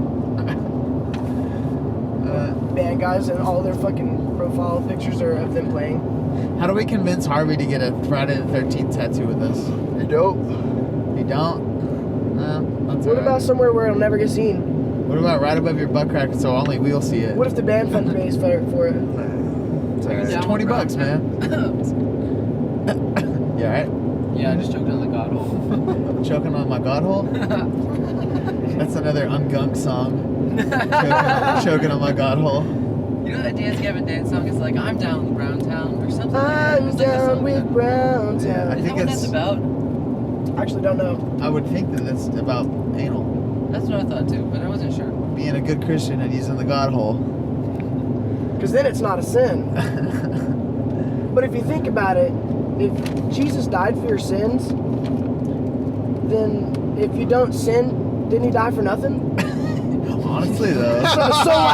so like fucking sins. The sin is in. Let the sin begin. I have a couple Christian friends, and I feel like if they heard that, they'd be like, They'd be so I'm pissed so- off. I'm just kidding. No, I know. I Sorry. think it's funny, but It is funny. and honestly, I follow the logic a little bit. You know, I mean, you want to get up there and then be like, really? You didn't do anything? I told you I would forgive you for anything, and you didn't do anything. Sending your little ass back. that's they go, like kind they of. go fuck up some shit. Yeah, dude, raise it, blow up a Citibank, bro. Like, come on, jaywalk or something.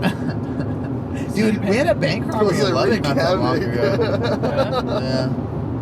Do something.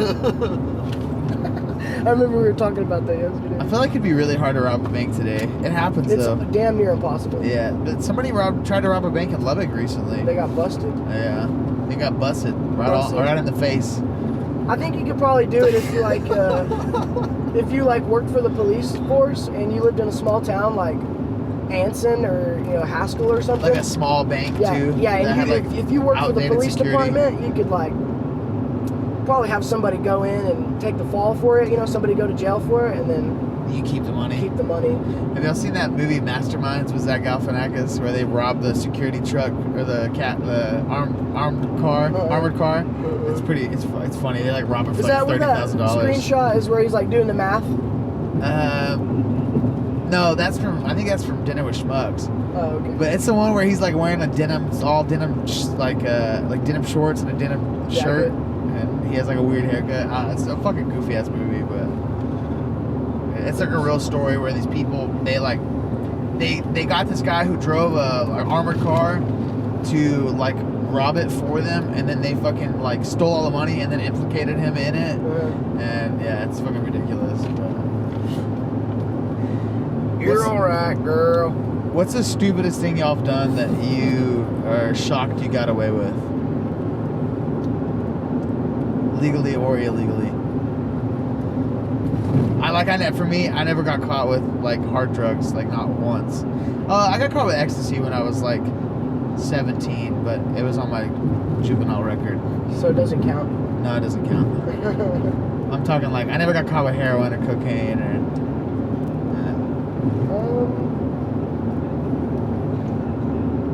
I don't know. What to think about. All right. Different question. Did you ever do anything as a kid that could have got you? Okay, like for example, me and my brother and two of our friends. For some reason, there was this like abandoned house across the street from mine when we were little. For some reason, we got in our heads that there was money or like treasure or something inside of this house, and so we just started breaking into this house. And we like broke a window and like got in, and it was like nobody lived there or anything. It was like an old dilapidated house, but the neighbors called the cops. The cops came, and I don't know. I felt like, looking back on it now, it's probably white privilege, but we didn't get in trouble or anything. The cop was just like, "What are y'all doing?" And it was like just my parents were like, they came across the street and saw the cop and everything and saw us, and like we didn't get in trouble. We were little. We were like 7 or 8. Maybe even a little older than that, but I don't know, did you ever do anything like that? Weird, sketchy? Yeah. Or am I just a fucking hooligan? Pretty hooligan. don't know if I want to talk about them. Oh, alright. Well. Oh, yeah. I know what you're talking about.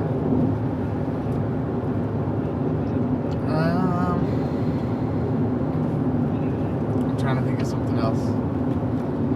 We'll resume in like an hour or two. Yeah, we can take a break. But your arm's hurting, huh? It is. Alright. Weird Fat Soap Podcast. Continuing episode 17 here from our Airbnb in Denton. I've got two of my heroes, homies, hoodlums. Bird up. Bird up. Legalized Ranch. It's been chill, man. Honestly, this week has been fucking awesome and exactly what I needed. And exactly what we needed as a band. Nothing has been too bad or crazy or sketchy. We had a little bit of all that, but not too much. I guess the sketchiest part was San Angelo. We saved a baby. Possibly saved a child. Not real sure. We were there's like where the bar was across the street. There was this thing called Paintbrush Alley there in San Angelo. It's just like an outdoor art gallery, basically, like where artists were allowed to like do murals on the walls. And so we're like walking around, and me and Samson are kind of behind Harvey and Tanner, and we see these two dudes like with a stroller and like a girl who's probably like 6. Way too old to be in a stroller, and she was like standing up in it, uncomfortable, but didn't say anything, didn't look at us really. Yeah. The two dudes that were there were like two like mid-30s, early 40s, like meth head looking dudes, looked real rough, and it's like getting dark outside, and we're like, why are they out here in like a on a Tuesday or Monday? It was a Monday. A Monday, yeah, and it's like a little art trail walk, like it's in an alley. It's like poorly lit. It was just sketchy. It was super sketch. It gave us a weird vibe, and like we walked to like kind of where they were hanging out. Like we were just walking through, and then we would get to a certain point, and they like turn around and go the other way. Great. Did you wash your hoodie? Yeah, Does this feel like fabric softener? Sorry to interrupt. No, you're it's like good. so soft. Dude, that's the shit though. I didn't wash my hoodie, but I washed all my other clothes.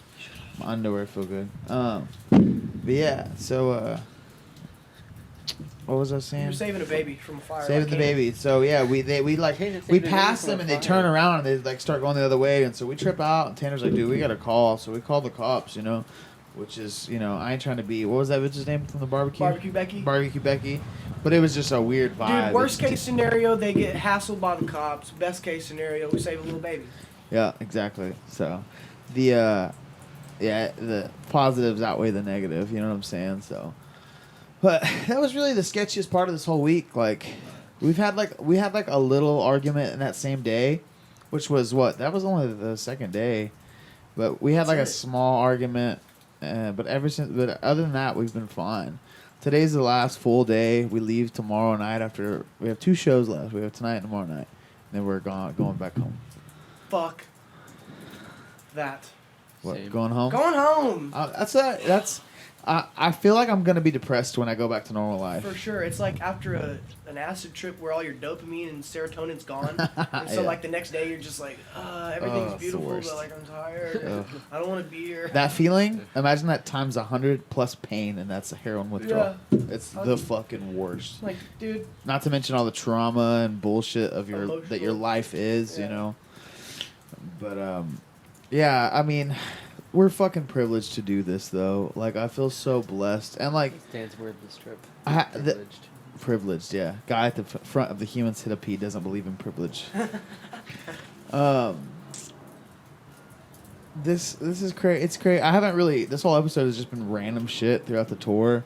A conversation with Kanan and us when we were at his house, and then yesterday in the car, and then today here on the back porch while it's raining a little bit.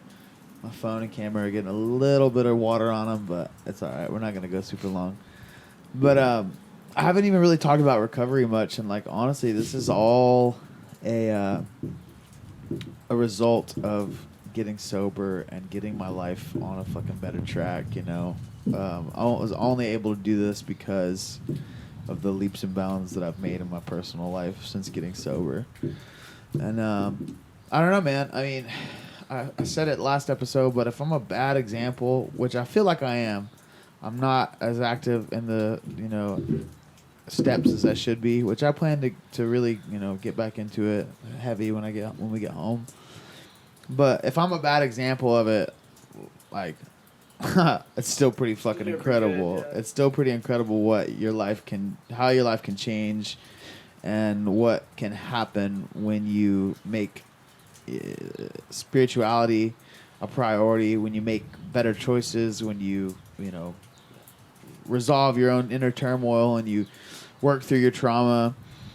And I don't know, man. It's awesome. Well, not that my life is like perfect, but fucking here we are doing an 8-day tour for our first time. And you know what? We haven't played to 0 people any night. We've had, And we've made a little money every night. there's been 10 a couple nights. There's been 50 one night. 4 one We night. played 4 one night. But hey, man, it wasn't 0, and we've made money every night, at least a little bit. So And I we're think- all out of stickers, so don't ask. don't ask for any stickers. We're almost out of shirts too. So, but You can ask for one of those.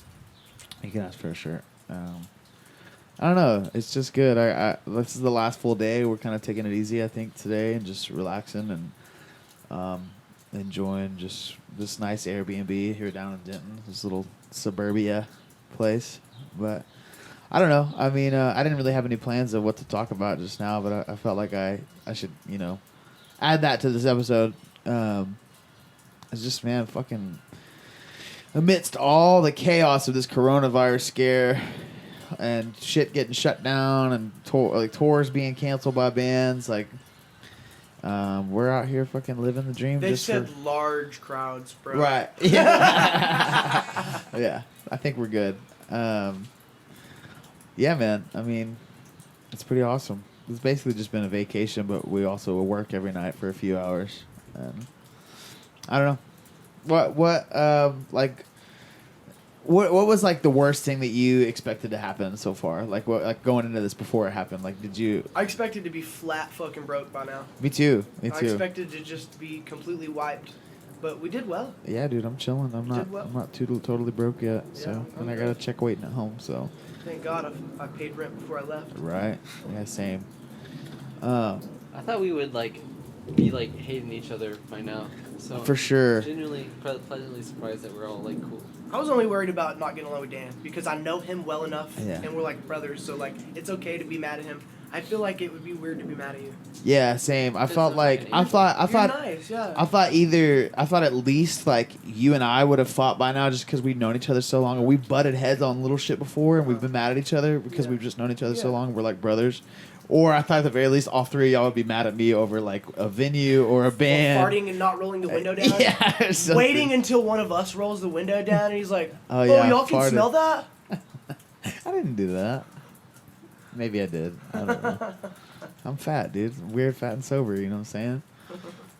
But it hasn't been too bad, man. I'm ready to get home to my lady though. I got a full tank, if you know what I'm saying. No, we don't, Dan. Please elaborate. Yeah, elaborate. I have a full. Don't elaborate. Don't I have a elaborate. full knapsack of little buddies, of little white soldiers. But it's been fun, man. I back home I hang out with Harvey a lot, and Tanner and I have known each other I don't even know 10, 12 years. Something like that. More than that, because I graduated high school 10 fucking years ago. Jesus Christ. So probably But- 12, 14. 14, 15, You something graduated like high that. school 10 years ago? Yeah, this You keep year. saying that, and it surprises me every time. I know, I'm old doggy. Don't just That's alright though. I feel young. You know what I'm saying? But I've gotten to bond with Samson a lot on this trip, and it's been really nice. It's really gotten nice to know you. Yeah. Now we're officially boys. Dude, we stayed up till Not just 3:30 acquaintances. just chatting, the two of us, just vibing out, just being tour boyfriends. Cuddle buddling. Actually, Yeah. mostly it was Dan talking. 'Cause I'm It a great was. listener. He is a good listener. You talked a lot though too. We talked a lot. He gave me some good ideas about some booking stuff and promotion yeah. stuff, and Really get those guys. yeah, I'm gonna try. Yeah, man. I don't know. Sometimes I just sit here and I just try to freestyle talking Ramble. until I land on something good, and I edit it out later. But that's the beauty of it, is I can make myself look smart with editing. I can just remove every place I said and. So this whole trip, Dan has been saying right instead of listening. I listen. Just sometimes I tune you out. Right? I do it to my girlfriend. It's Dude, real how'd she fucking feel about bad. that? She Did gets she throw so hands? mad, which I understand. That. Yeah. Do you do that to your lady?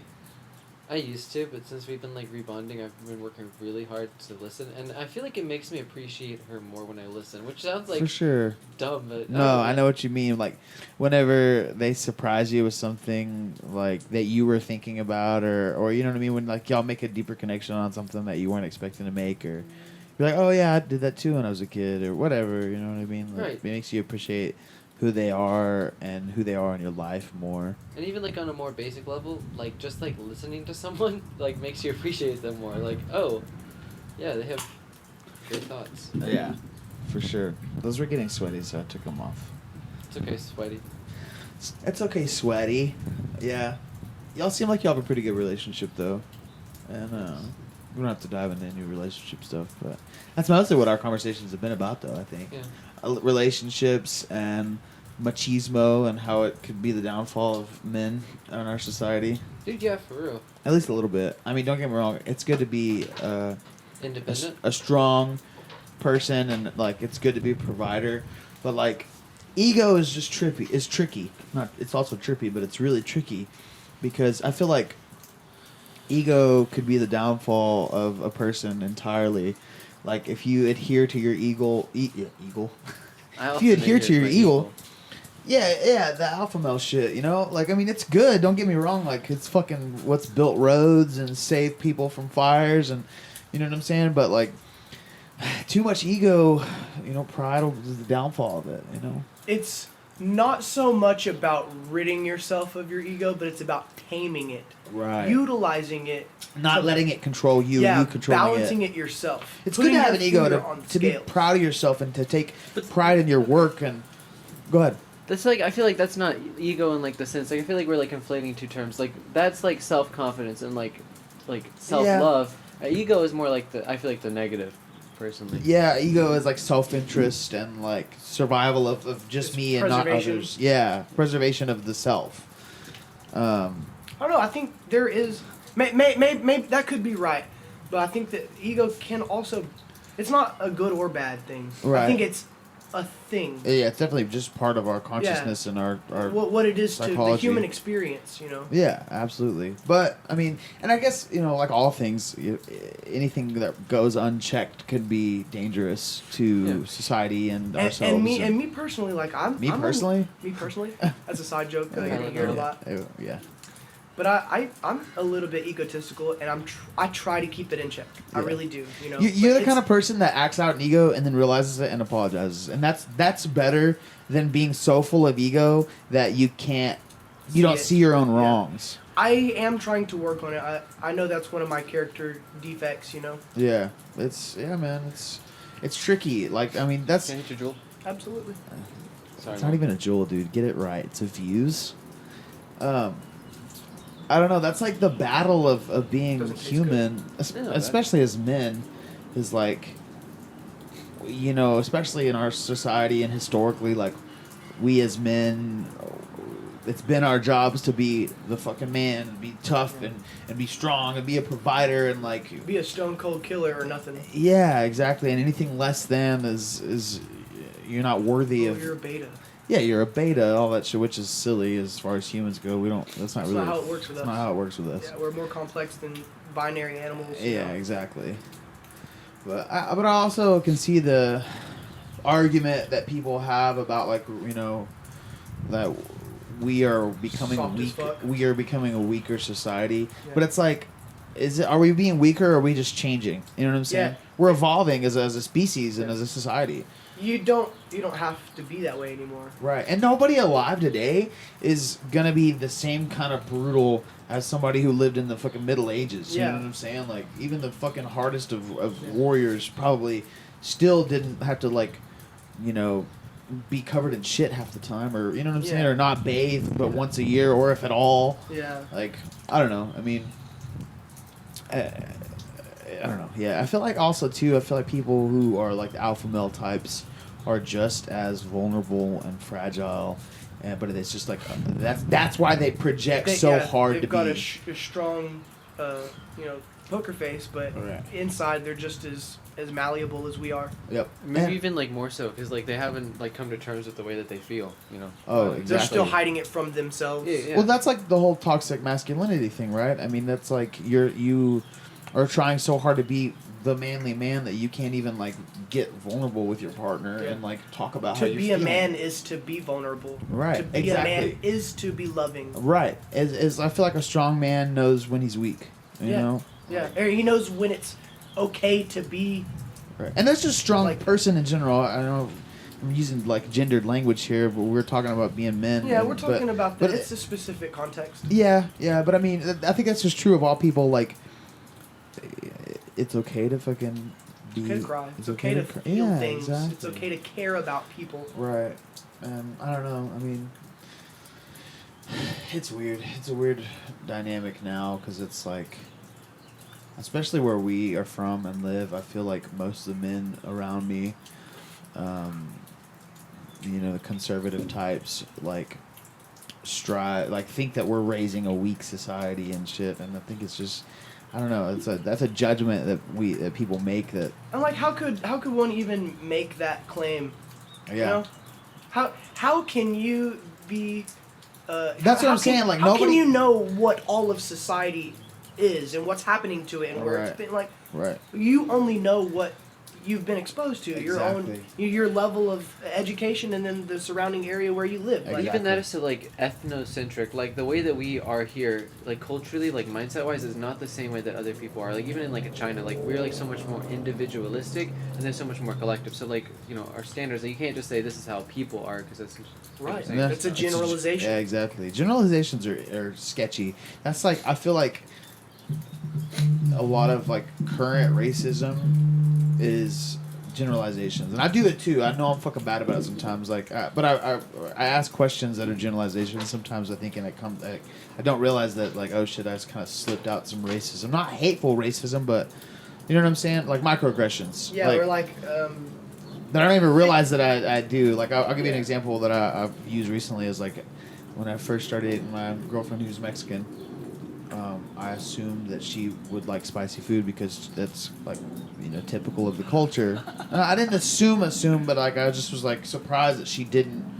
right. And that's that example is how I came to understand what a microaggression was. You know what I Yeah. mean? And because you hear that term and like you hear like a lot of those terms, and like from woke culture type people, and you're like, what? Like it doesn't even sound like it's something real, but it's real, man. Like. Oversimplifying the complexity of what it is to be human, Yeah, exactly. because it's like it's hardly describable. Right. You know. Yep, and none of us really can know the whole aspect of what it is to be human, Right, and our outlook is limited to our person. Like, Yeah. I can't. It's like you said a while ago, like you only see what's around you, what's close to you, the people you Yeah. know. Like, I mean, we see more of the world because of social media and But we the don't news. understand it. Right, You know, right. we're getting to see like the thumbnail of what's going on, Right. but to really understand it, it would take being there. Mm-hmm. Yeah.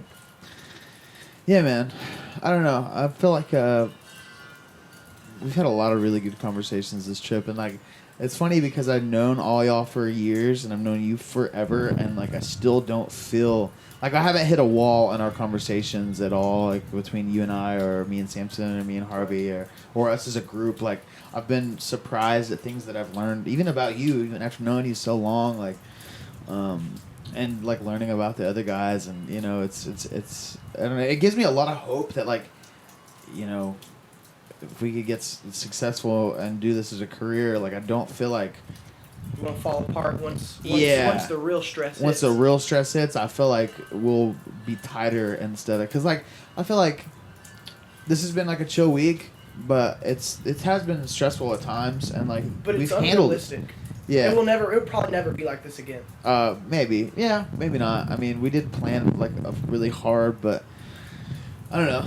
I mean, even if we did this like a few times a year and then moved to a city where we could play on a very regular basis and then all had jobs, like that we enjoyed, like, dude, that's fucking plenty. Like, I'd be happy. I mean, don't get me wrong. I really want to strive to be a successful musician and do this as my main career and other things too. Yeah. But that'd be the main thing.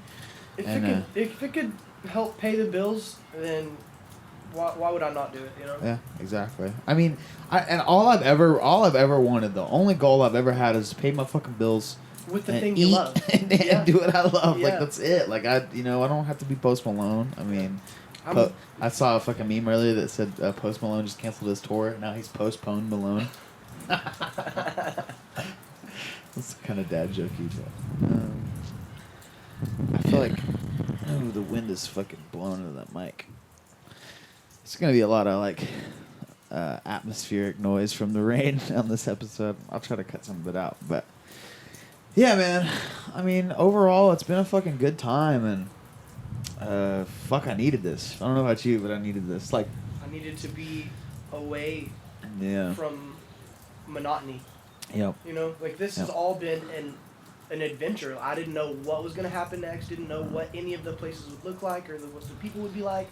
So it's just been continually new experiences Yep. every day, and I definitely needed yep. new experiences in my life. Yeah, I can do the monotony 8 to 5, but like I am not 100%. I'm not who like I want to be in that life. Yeah. Like doing this, like just free flowing from Yeah. thing to thing, and then having some work to do at the night and work during the like, working towards something throughout the day, and then like big payoff at the end of the night with a show. Like that's, dude. I feel like that's my fucking best life right there, the dude. 8 to 5 shit is like wearing shoes that are too small. Like, yeah, you got shoes, but they're uncomfortable. Right. You know, I'm walking in on, they're gonna work. Yep. But over here, it's like, I'm in the slides. Slides I'm and on socks, baby. Yeah, it Yeah. works. It Yeah, feels good. Yep, it's it feels fucking good. I mean, I don't know. We're fucking lucky, dude. Like, Very much. fucking some people can't even afford like decent gear to play on. Toilet paper this week. Yeah, fuck, dude. We got plenty of toilet paper in the Yeah. trailer, baby. But yeah, man. We like bought toilet paper on the first day of the tour and was like, we're not panic buyers, you know. Like, we need this shit. I don't even really think I guess it really kind of started getting hectic in the middle of this week. Yeah. Like, and it was funny and we laughed about it all week. Is like this was the Sick Together tour, and like this fucking coronavirus pandemic scare happened. Like could not have planned that any fucking better. Yeah. Like, what's that, Pink Daddy? Pink Pinkley. Pink Pink Together. That's the new band outfit. Uniform is pink hoodies. Uniform. Let's just do white coveralls. That'd be cool. Pure white coveralls, white sneaks. Like Andrew WK, like he has like all white. Oh, yeah. I was thinking of the bassist of Thievery Corporation. There's Yeah. a couple of live performances at KPXP where he's all in white, and I'm like, all right. Yeah. It's kinda Just cool. vibing, just out here vibing, dog. Right. So I'm gonna put Tanner's TikTok in the middle of this episode or at the end of it because I filmed. Maybe not if you don't I want mean, me to. yeah. It's not that seem to bad. Love it. People like it. It's blown up on It's TikTok. a funny ass joke, It's a but little it's vulgar. a little A vulgar. little. That's literally the caption. It's a Turn little it down vulgar. a little bit if you got kids. Don't or let like, your mom or your if- son your hear Yeah, it. if your grandmother's in there grandma's making watching, coffee. you Yeah. might wait. If your abuela's in there making coffee, don't let her hear it. I heard this joke from an old perverted electrician back in the day when I was in construction, and I have told it on repeat for years because it's so funny. So funny. I'll put it at the end of this episode. Probably along with the TikToks I've made so far. But yeah, I wish I could not say You don't You can have train to. yourself too. It's You're- true. Control your body. I feel like I would get better at it doing this podcast.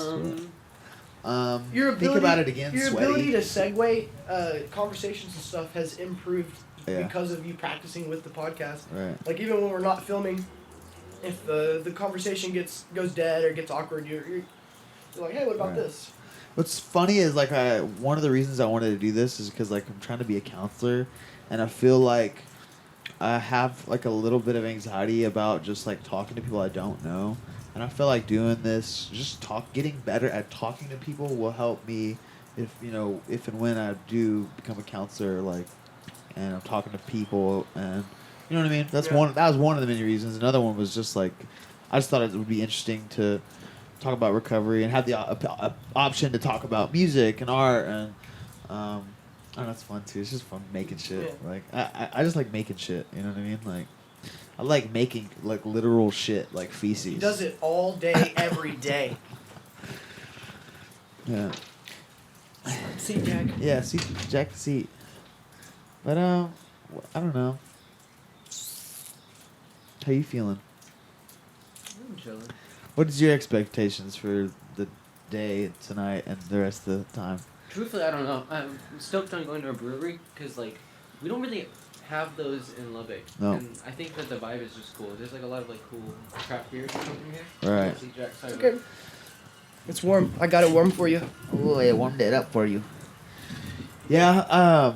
So brewery, they brew. This is probably a really dumb question, but they brew the beer there in the place, right? I think that's what those big tanks. Don't we have a? I thought we have a new one. Two Dogs Brewery. Yeah, that's a brewery. Something like that. Okay. Yeah.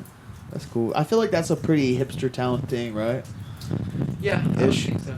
Yeah. That's kind of in the hipster area. Yeah. Pretty soon there'll be dispensaries right next to them. Right. Dude, I'm ready for Texas to legalize it because I feel bad for my friends that smoke, man. Like, even throughout, like, the 3 years of being sober and, like, being like, really into recovery and being sober, I really like it. I still think that we're better off as a society if people smoke weed and drink alcohol. Not that drinking alcohol is the worst thing ever, but, like, statistically, it's pretty fucking bad compared to pot. My baseline for legalization is liberty. Right. Liberty. Do you I consider have yourself the more right. a libertarian? Because you Nah. no. I feel like I don't know. I'm a staunch supporter of our rights and how like I don't know. There's a lot of things about libertarianism that I don't agree with. Like they're like child labor laws. Fuck that. Send them to the coal mines. Oh, really? Yeah, like they're like the government shouldn't be involved in a lot of things like that. That's just one example. Oh. I'm like, no, we didn't gotta know have they- fucking labor laws. Yeah, I didn't know they thought like that. Not all of them, generalizations. Yeah, But that's one of the arguments that I see often in libertarian circles. right. That's just like one small example. So but they're you're like, a fringe libertarian. You're like deep enough in to go read those message boards, but you don't. well, I agree think with it's probably wise to know what you're talking about if you're gonna debate somebody on Right. policy or issues. Yeah. You should at least know what they're talking about. Yeah, I don't really even know what fucking all Democrat beliefs are or Republican. Like, Yeah. I know, like, I always try to just vote, like, on things that I think are right. You know, like, don't put kids in cages and, Probably, you know, probably not. probably should be, like, a little less billionaires or at least, you know. Or like maybe just make them pay their taxes. yeah. Like fucking just everybody like else. the rest of us. I don't know. You know. Yeah, but here we go off on politics again. I don't know. I just. Have you feel ever heard the like- quote that's like, what is it? I'm gonna fuck it up. I know I'm gonna just Okay. butcher it, but it's like a Democrat. Oh no, okay. So, a Republican is just a Democrat who's never been to jail, and a Democrat is a Republican who's been to jail. Does that make sense? I think that's wrong. I don't know. I've never heard that. It's like Really? basically saying like, Democrats are people who've gone through shit, and Republicans are people who are scared to go through shit. I guess. Okay, that kind of makes sense. Yeah. That's my layman's I dumb my terms. my basis for the legalization argument though is just like if anywhere in the world where you should be free to do what you want, shouldn't it be America? Yeah, I mean, To do with my body what I want. right. I should be able to do whatever I want with I my agree. body, as long as I'm not hurting Hurting other somebody people's. or destroying property. Right. The government should not be able to tell you what you can and can't do with your body. I agree. Or yeah, I mean, as long as you like, I think you should be able to do whatever you want as long as you're not hurting somebody else's business, person, property. And see, on the other side of the libertarian thing is like, there's areas where I do think the government should be involved. You know what I Right. mean? Like, like kids and fucking old people. Yeah. You know, like I have no idea how my grandmother affords insulin, Right. but she's still here. Like people who can't fight for themselves and have nobody Yeah. to defend them. Like they're the ones that like it should be our job to hire and have people who If we protect them. if we can afford to go to combat in different countries all over the world, we can afford to take care of our people. Yeah. You know. It's weird because like I'm in this history class right now, and we've been talking about the Constitution and stuff, and like when it was being written and talked about, like they really sat down and they're like, all right, how can we use reason to come up with the best version of government possible? And it was like the first time in history that it had ever been done. You know, And honestly, it's great. It is. If we could get it to work for the people, Right. it is an amazing system. It's Right. like the most beautifully written piece of legislation Right. that's ever been crafted. I think the only oversight with it is the fact that like nobody could have predicted that like the globalization of it of technology now, and the fact that like social media is like so part of our culture and society now. Oh shit. I need to figure out how to change that. But yeah, so I mean nobody could have predicted that social media was like yeah, I mean It's as much a powerful lobbying force as the military-industrial complex or big pharma. Like they have so much pull, so much money. You talking about the companies or the people that use those? The companies, services? the companies themselves. I mean, you should be able to use it if you want to. If Yeah. you like social media, you should use it. right. But the fact that they have so much pull in the political system, Yeah. like they could purchase politicians if they want. I'm sure Oh, they do, dude, yeah. to pass legislation that would further benefit their corporate Right. money. If you could come up with like a perfect world how things worked, like what, like if the billionaire issue, do you think that like I've heard people say that there should be like a cap on how much you can make, and I've heard people say that anything past 10 million a year, 50%. Like what would your be opinion if you I could think make a there perfect? should be billionaires. If you create a company that makes a shitload of money, good for you. But after like, how many fucking billions can you spend in one lifetime? Right. You know what I mean? So after, When you have more money than a medium-sized nation, yeah, I Like- mean, and like, dude, if you wanted to that's a spend all lot of of power that, for you one can't. person. You can't even spend it if you wanted to. Right. You could buy everything and still have money. You could buy a medium-sized nation and stuff. Yeah. We do that all the time. I mean, and like a couple $1 million, like $10 million to us is unfathomable. Oh, It's really dude. not that much. It's not that much in the grand scheme So of like things. after like maybe 10 billion maybe or 5 billion, every dollar after that is taxed at like 90-something%. Right, That's right. the corporate marginal. The sliding taxes. Yeah, Right. the Yeah, and it's only marginalized the corporate amount tax over rate. that. So Yeah. you can still make that much. And Yeah, and one of the best arguments for that is if you look back at America's most productive industrial time where we were doing the best, the top marginal tax rate was like 70%. And that's in the Right. 50s and 60s Right. whenever production was going. We were making things, we were Yeah. leading the world in all kinds of different categories. And it's because taxes were being paid by the uber wealthy. Right. That's a good point. Yeah, it's I don't know, man. It's weird. It's weird how like We're like living in the weirdest possible reality. for sure. You know? I think about that a Donald lot. Trump is the president right now. Yeah, and it's so fucking weird that like Simpsons predicts so much shit, dude. And like Even the escalator. the escalator scene, That's like so that's weird. so eerily like perfect. Like Years before that. like That's weird. even if it's just a coincidence, like even if it's purely a coincidence, and like no, conspiracy theories Yeah. aside, Aside. I don't really think I believe that the Simpsons or anybody is like planning the traveler. future or time travel or anything. But It's like just they that thought is of- so fucking weird. Yeah, like, they thought of the most bizarre situation. They're like, Yes, dude, and it came true. and then it Yeah. came true. They're so like, does that mean that we are living in we're bizarro living in the cartoon. world? Yeah, literally, yeah. The fact that the most obscure thing that they could think of over and over and over and over, like, Right. it's like, say the original timeline is where all is well in the world. It works well. People get along. You know what I think? And then it diverges split on off. both sides. I think it split off with JFK, dude. Maybe. Maybe. Or it was- even Tesla. Or maybe even it was last week when people were standing their brooms up and shit. True. That's what ruined the world. It just sent the world into a parallel dimension. Whatever. I don't know. I think about that a lot too, like with the fucking quantum physics and shit. And they say that like if quantum physics is correct and that every possible universe is out there, then that means like one thing I've always tripped out about, and I've thought about this since I was younger too, when I first heard about quantum physics type stuff. And like not that I can even fathom it really Yeah, or I'm too understand fucking it, dumb to understand but just it. that concept of like, okay, if every possibility ever exists everywhere, does that mean every time somebody like makes a work of fiction, creates a universe like Star Wars or fucking Marvel or whatever, That or the universe is already there in the realm Exactly. of possibility, and they simply wrote it down. and it's like, dude, same thing with music too. Like a lot of times, I don't feel like I write the songs. Like I feel like I receive them and they come to me. Yeah. Like I and don't. you just manifest them into sound. Yes, I like just write them down. I feel you actually. Like, even, like- Because like the possibility for all of those notes to go together at the way that they did, it's just is probability. out there. Yeah. You just simply brought it from the realm of thought Right. into reality. Yeah. There's music. Because sometimes like a riff will just fucking like it's like just feels like it just comes to my hands and I just start playing and like I don't know and I know I'm not the first person to say something like that. I've heard other people that I look up to who are creatives and writers and musicians like say the same thing. Like it feels bigger than me. It doesn't feel like It's my song. Yeah. I created this. yeah. It Like, doesn't feel like did that. you? I mean I don't own the notes. Like, Right, exactly. You know, I don't own the space in which the sound waves vibrate. Like it's Right. just like I feel like I'm just part of the thing too. If Like you had $1 billion, you could probably buy the air. yeah, right. Bottle it and resell it, make another $1 billion. Dance bathwater air. Just an e-thought. Gamer guy bathwater. Grungy Beard- guitarist Beard bathwater. shavings that have been sitting in my sink. Oh.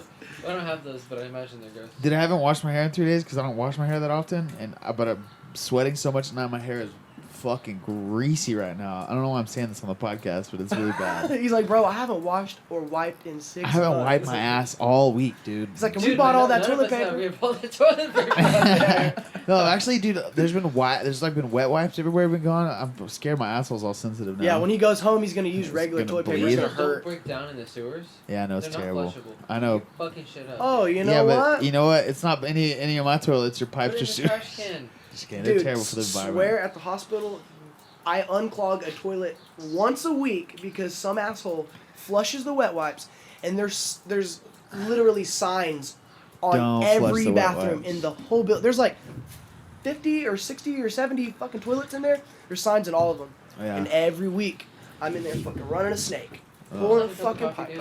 out. I'd like some coffee. You're gonna make a pot. Chilling. You know it's I would drink it if crazy, you make it.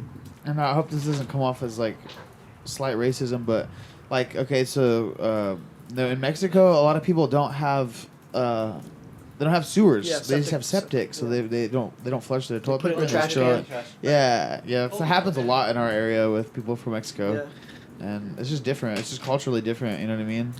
It makes me wonder, like, what with stuff like that.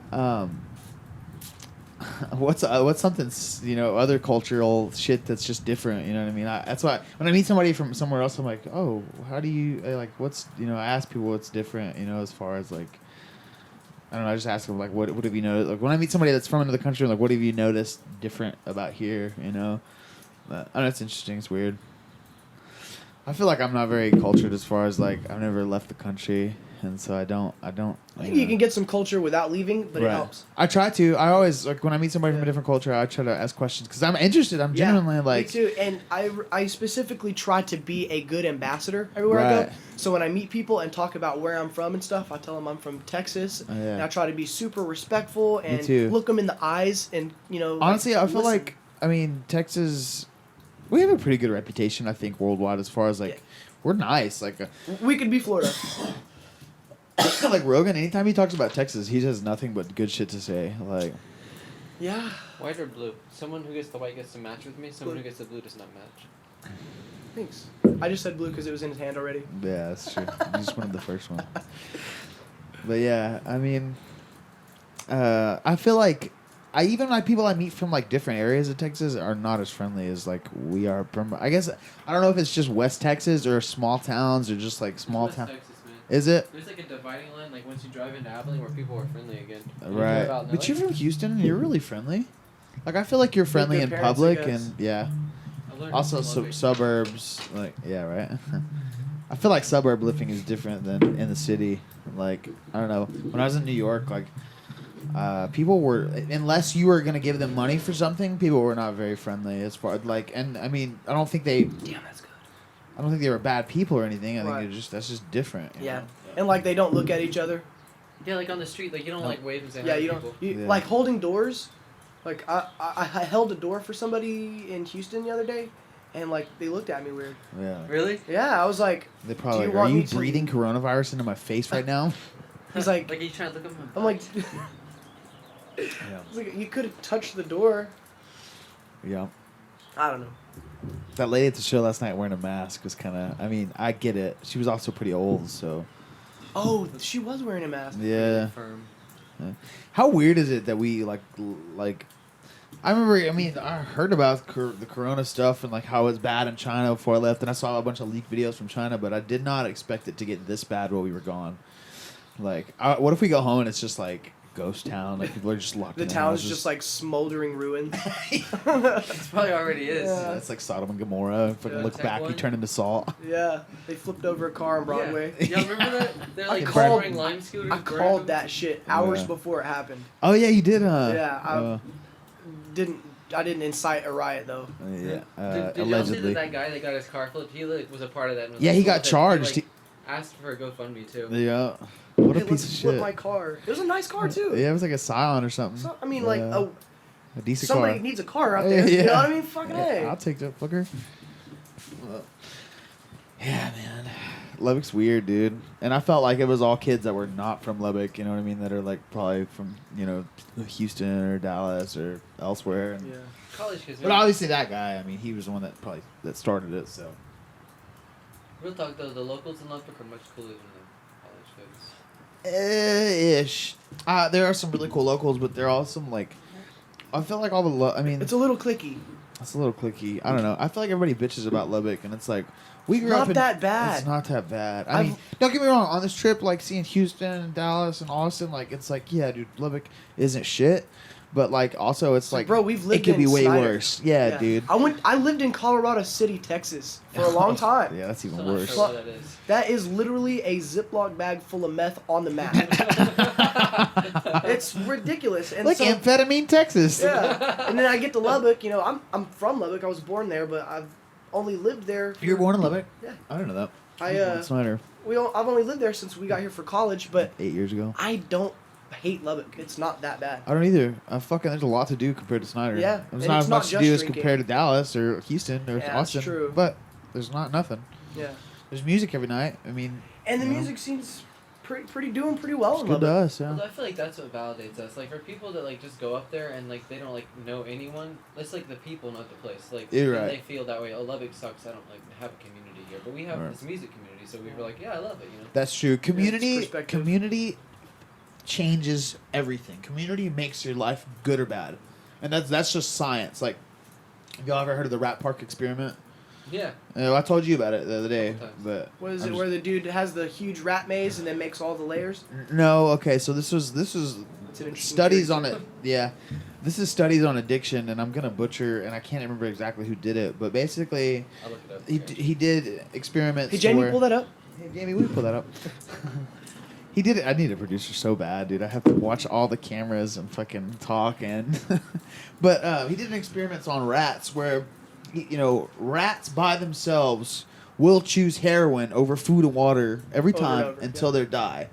But if you put rats together and then you give them, some mates that they can have sex with, you give them wheels and slides and food and water and everything a rat could want in their life, they won't do the heroin. They'll choose They're community. fulfilled. And yes, Dr. See- Bruce Alexander. Bruce Alexander. That I is think where was he from? Interesting. Was he American?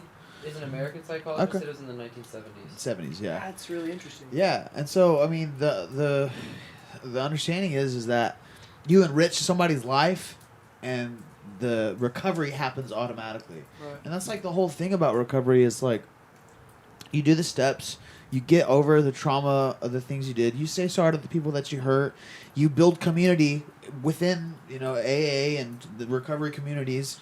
Your life gets better, and it's easy to stay sober. It's just you don't have a choice. You just got to get use. started on the steps. Right. You just got to get So I don't know. It's interesting. Community really, and that's probably why, some people live in small town USA and love it and are happy there is because it's their community. They're happy.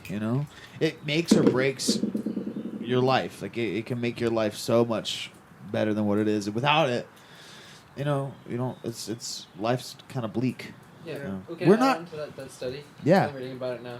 So the rats, they would put them in this thing with the water and then the heroin or cocaine water, and when they were alone, they would like drink it until they overdosed and died.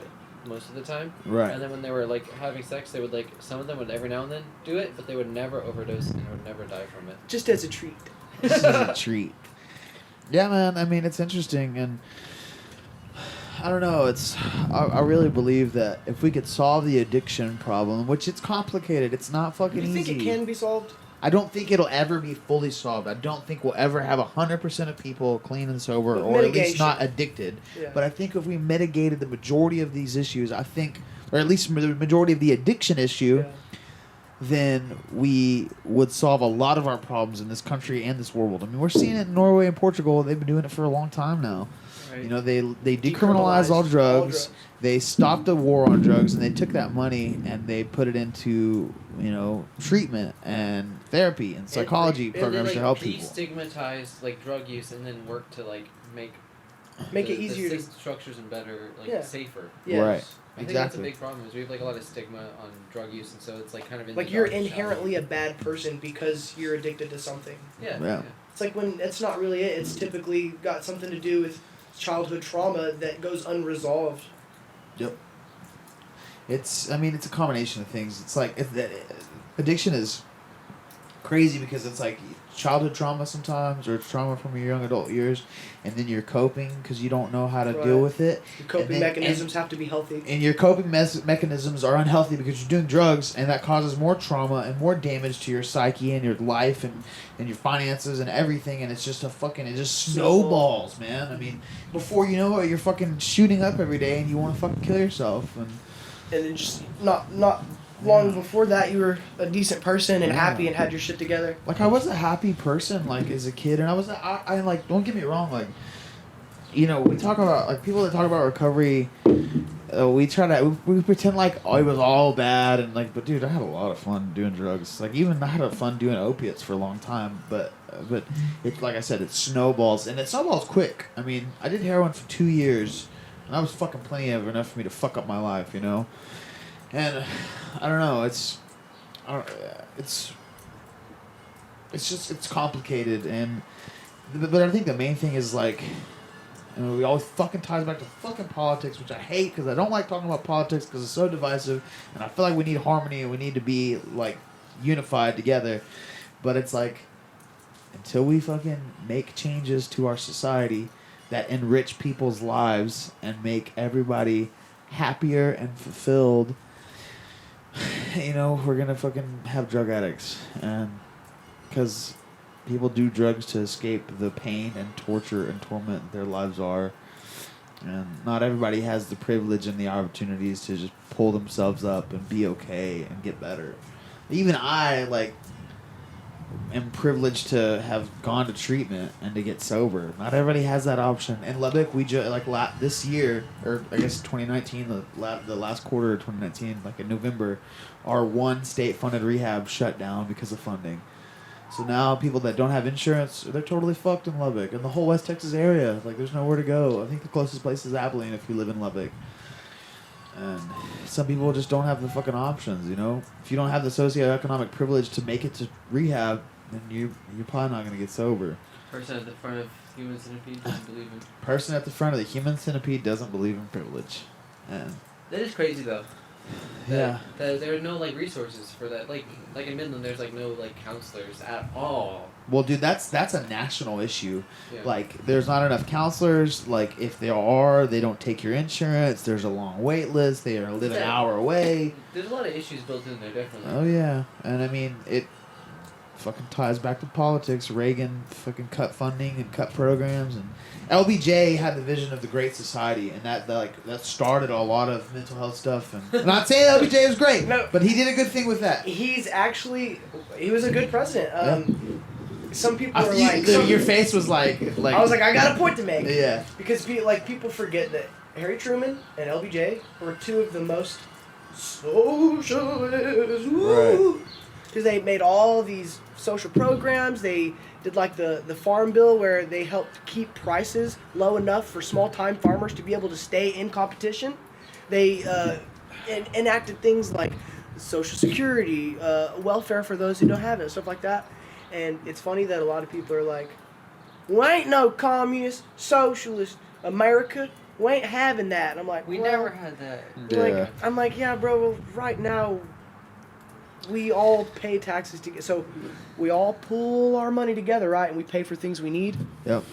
Sounds like socialism. Okay, to me. Right. that's funny because I read like somewhere one time, well, recently that like they're examining like the populist message of like Bernie Sanders as opposed to the populist message of like Donald Trump, and they're both like kind of preaching the same kind of like, definitely different methods and different styles, but like the same like kind of like return back to like giving the power back to the people. But like I just thought it was interesting that there's like so many different ways you can think about the same idea. Right. Yeah. I feel like Trump is certainly a populist because he is not like any other politician, and he's got a diehard fan base. No, He's Ben also- cut us off. No, I'm listening. He's also kind of No apologies. he's kind of a fake populist in a sense that trying to block the wind from hitting Oh, the yeah. mic. You're good. yeah, I think he's kind of a fake populist because on the outside and on TV he will project, yeah, I'm a regular blue collar worker like y'all, but he's always come from a place of privilege, always had lots of money, and the policies that he enacts strictly benefit those in power. Right. So his populism is thinly veiled because he's good at messaging. He's good Yeah. at branding. He's good at trolling. That's it, man. He's a Marketing. TV guy. Troll, dude. Yeah, Yeah. he's so good at it. He's so quick. Oh, yeah. It's hilarious. And to he's watch. funny. He's Yeah. funny, dude. He's like a fucking comic. Like It's when it would be funny if it wasn't sad. Yeah, It's the and if- fucking president. yeah. You know, like But even then, like, I mean, the president doesn't have that much power, and it's like, you know, well, I mean, he's done some shit. Don't get me wrong. It's All the presidents power have that, like, power. they get in Yeah. their administration, and that's like because they like Right. have this huge like broad amount of oversight that like directs Checks and balances. Yeah, exactly.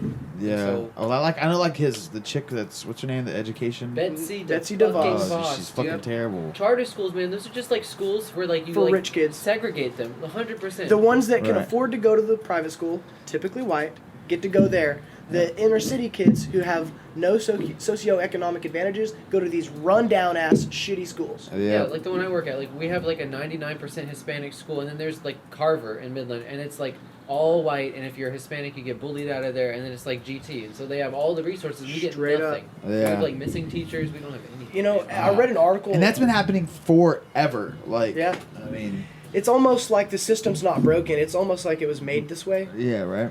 It's almost I- like it was made for certain people of a certain Yeah. skin color to, yeah, to and have a have certain set of privilege. genitals. Yeah. You know what I mean, it's Like Dan specific. says, that's the I read Caucasian an race. article real quick on Betsy DeVos like a couple Yeah. of months ago where somebody had broke into one of her mega yachts and like vandalized it, and then it was saying that, yeah, that's just one of many yachts that she has. You know what I mean? It was like I forget exactly how many yachts it was, but What did homegirl she? has- What did she do to make her money?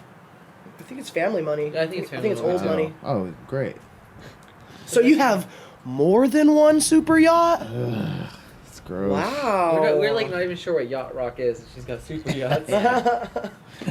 That fucking guy.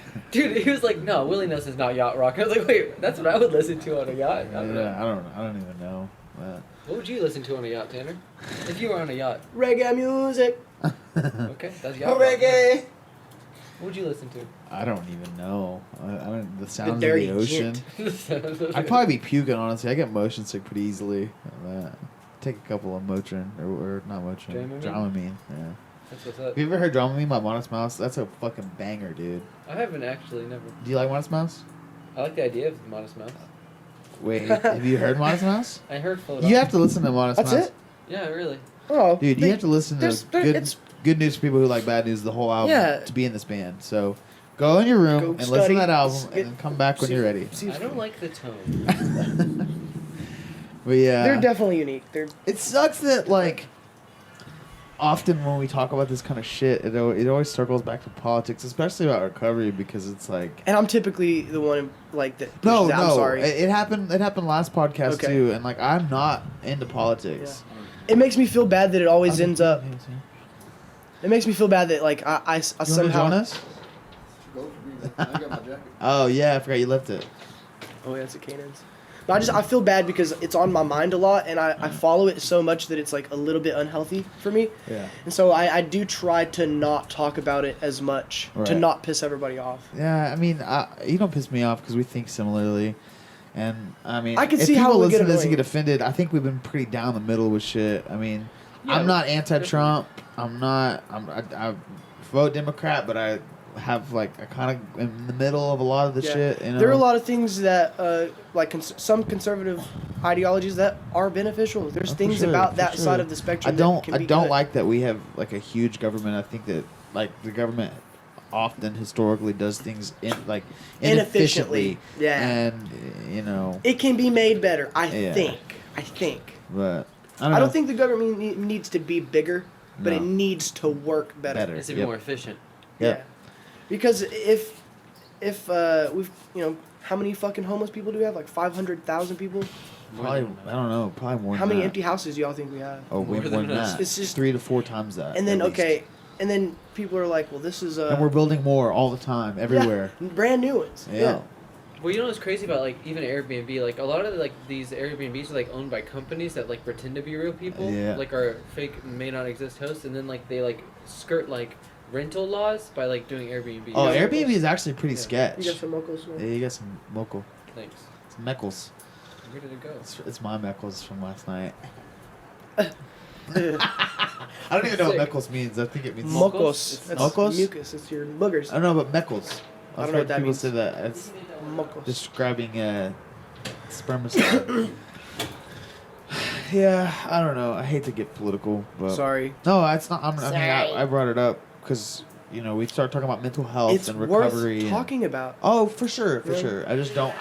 I don't know enough Yeah. to contribute to the conversation Right. well. And that is better than just bullshitting like you know. Yeah, for sure. Like if I don't know, I'll at least preface it by saying I don't know. And I don't know if it's just like when you get older, like you start to realize like, oh, the things I care about come down to the laws that are enacted, Yeah. the bills that are passed. Yeah, exactly. and- All of the things that we see that are wrong is Right. directly affected by some type of policy. Booger check. Yeah, booger check. No, that was a request for a booger No, check. Yeah, you're good. Okay, good. That's like a thing on TikTok. They're like vibe check or like whatever. Like I Booger famous check. relative check. I feel like I talk about TikTok a lot. I'm sorry. That's I'm Dan. sorry. If you were 3 things: sobriety, TikTok, and Guitar. math rock. I can see that. And a Bang energy drink. Bang, dude! Ankle monitor off. That's how you summon him. Put it all around a pentagram. Say his name 4 times. Yeah. But backwards. Ritual. Oh. Dude, I'm scared to go back to normal life, y'all. Dan? I'm not scared, but I'm Be just brave, not looking son. forward to it. Me neither. I definitely am. I like set myself up this week to go back to work Wednesday, so I have time to like recuperate Decompress. and decompress. But I'm not looking forward to it, to be honest. I'm just And ready to see it's- Kinsey. Yeah, I'm ready to see my lady too, man. Okay, your name backwards. Egg, Derd, Lul, Lanad. Lenaid is That's how your I always Jedi say it. name? Yes, Jedi name. doggy. Mine's like Lenaid. Renat. Oh, you just sent it to me. Pure, I don't know how to say this very part. Yours would be easy. Yours would be Amsam. Sam. Ammas. Sam. No. I guess yeah. If you just went Sam, Amos. My Or pop name is Am Moss. Samson. Nopsa. Nopmas. Am Not Nopmas. Moss? Yeah. Pilot knob. Pilot knob. All right, so there's this older couple, right? They're in their mid 60s and they're laying in bed, and the old lady's like, "Babe, what'd you think of my body 35 years ago?" And the old man's like, "Well, honestly, babe, I want to fuck your brains out, suck your titties dry." She said, "Well, what do you think about it now?" He said, "Well, I think I did a pretty good job." Yo, last day of tour. Tonight is the last show. So I just wanted to do a little intro / outro.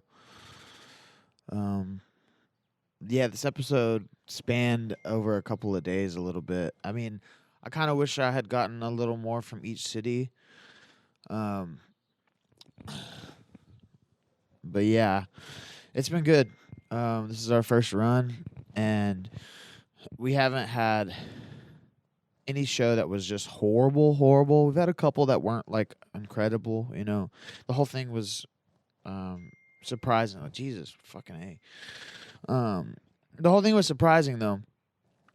We had decent turnouts at a couple of them, at least for our first run, I learned a lot about this whole process, and our main goal of this thing was to come to these cities for the first time and make connections with venues and people for the next time we come. And we did that. And so I have to say it's been successful in that sense. I've got really no complaints. I thought we would have fought a lot more than we did. We had a few little mishaps, but nothing major. Nobody got mad at each other. I think we're all ready to be home, though, and be with our ladies. And what's weird is this whole coronavirus thing, man. I mean, I don't think it affected us too much in every city. Like Houston, definitely. And Denton here last night was kind of dead as far as like people out on the town on Saturday night. You know, it should have been a lot more. But it's okay. I mean, it's not, you know.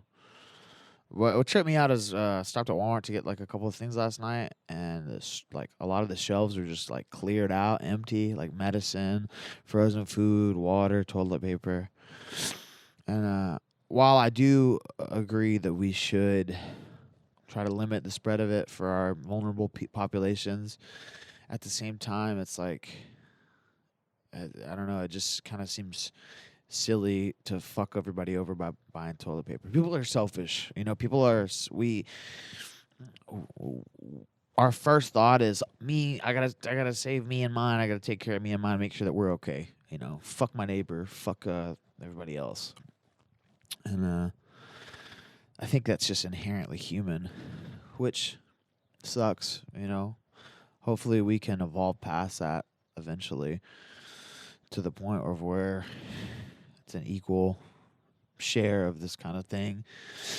But I don't know. It's just weird, man. I guess it really didn't feel real until last night when I was in the store. You know, it all like I just felt like outside of me, and I didn't really feel like it was like happening for sure, for real, till then. I think Harvey kind of got a taste of it in Houston. Same deal. He walked into Walmart and it was like everybody in there, he said, was wearing masks, and people were like wearing gloves and shit. And it's crazy. It's weird, man. And it kind of makes me realize like how vulnerable this whole thing is. How like easily unstable our society can be. It doesn't take a whole lot to shake the foundations of civilization, you know, which is weird, man. Yeah, but it's been good. You know, I'm fucking happy doing this. You know, back home in Lubbock, I do landscaping, and not that I don't like my boss or don't like my coworkers or that I hate the work, but it's just not the same as doing what you love, you know. Getting a taste of it this week has been everything, man. I mean, you know, if this was my job year round, I would miss my lady, but I'd be pretty dang happy. I'll say that much, you know. I don't know. Sorry, card got full and computer's about to die. So yeah, it's the whole coronavirus thing is weird. But I feel closer to like living my dream, and all of that is because of recovery and getting sober. And so yeah, if you're struggling, even if you're sober and you're struggling, because I was sober and struggling for a long time, and sometimes I still feel that way, just know that, you know, make a plan of action. Work hard, you know, and be grateful, and you can get a little closer to living your dream. I've seen some incredible things happen in recovery, not just with me, but just with people in general. I've seen people get their kids back. I've seen people start businesses. I've seen people, you know, get out of jail. I've seen all kinds of miracles. And so I hope that if you listen to the show, whether if you're sober, thinking about getting sober, or just relapsed, or using, you know, every day, I hope that one thing that whole show can do is just show you that we do recover. life can be wonderful. So, thanks.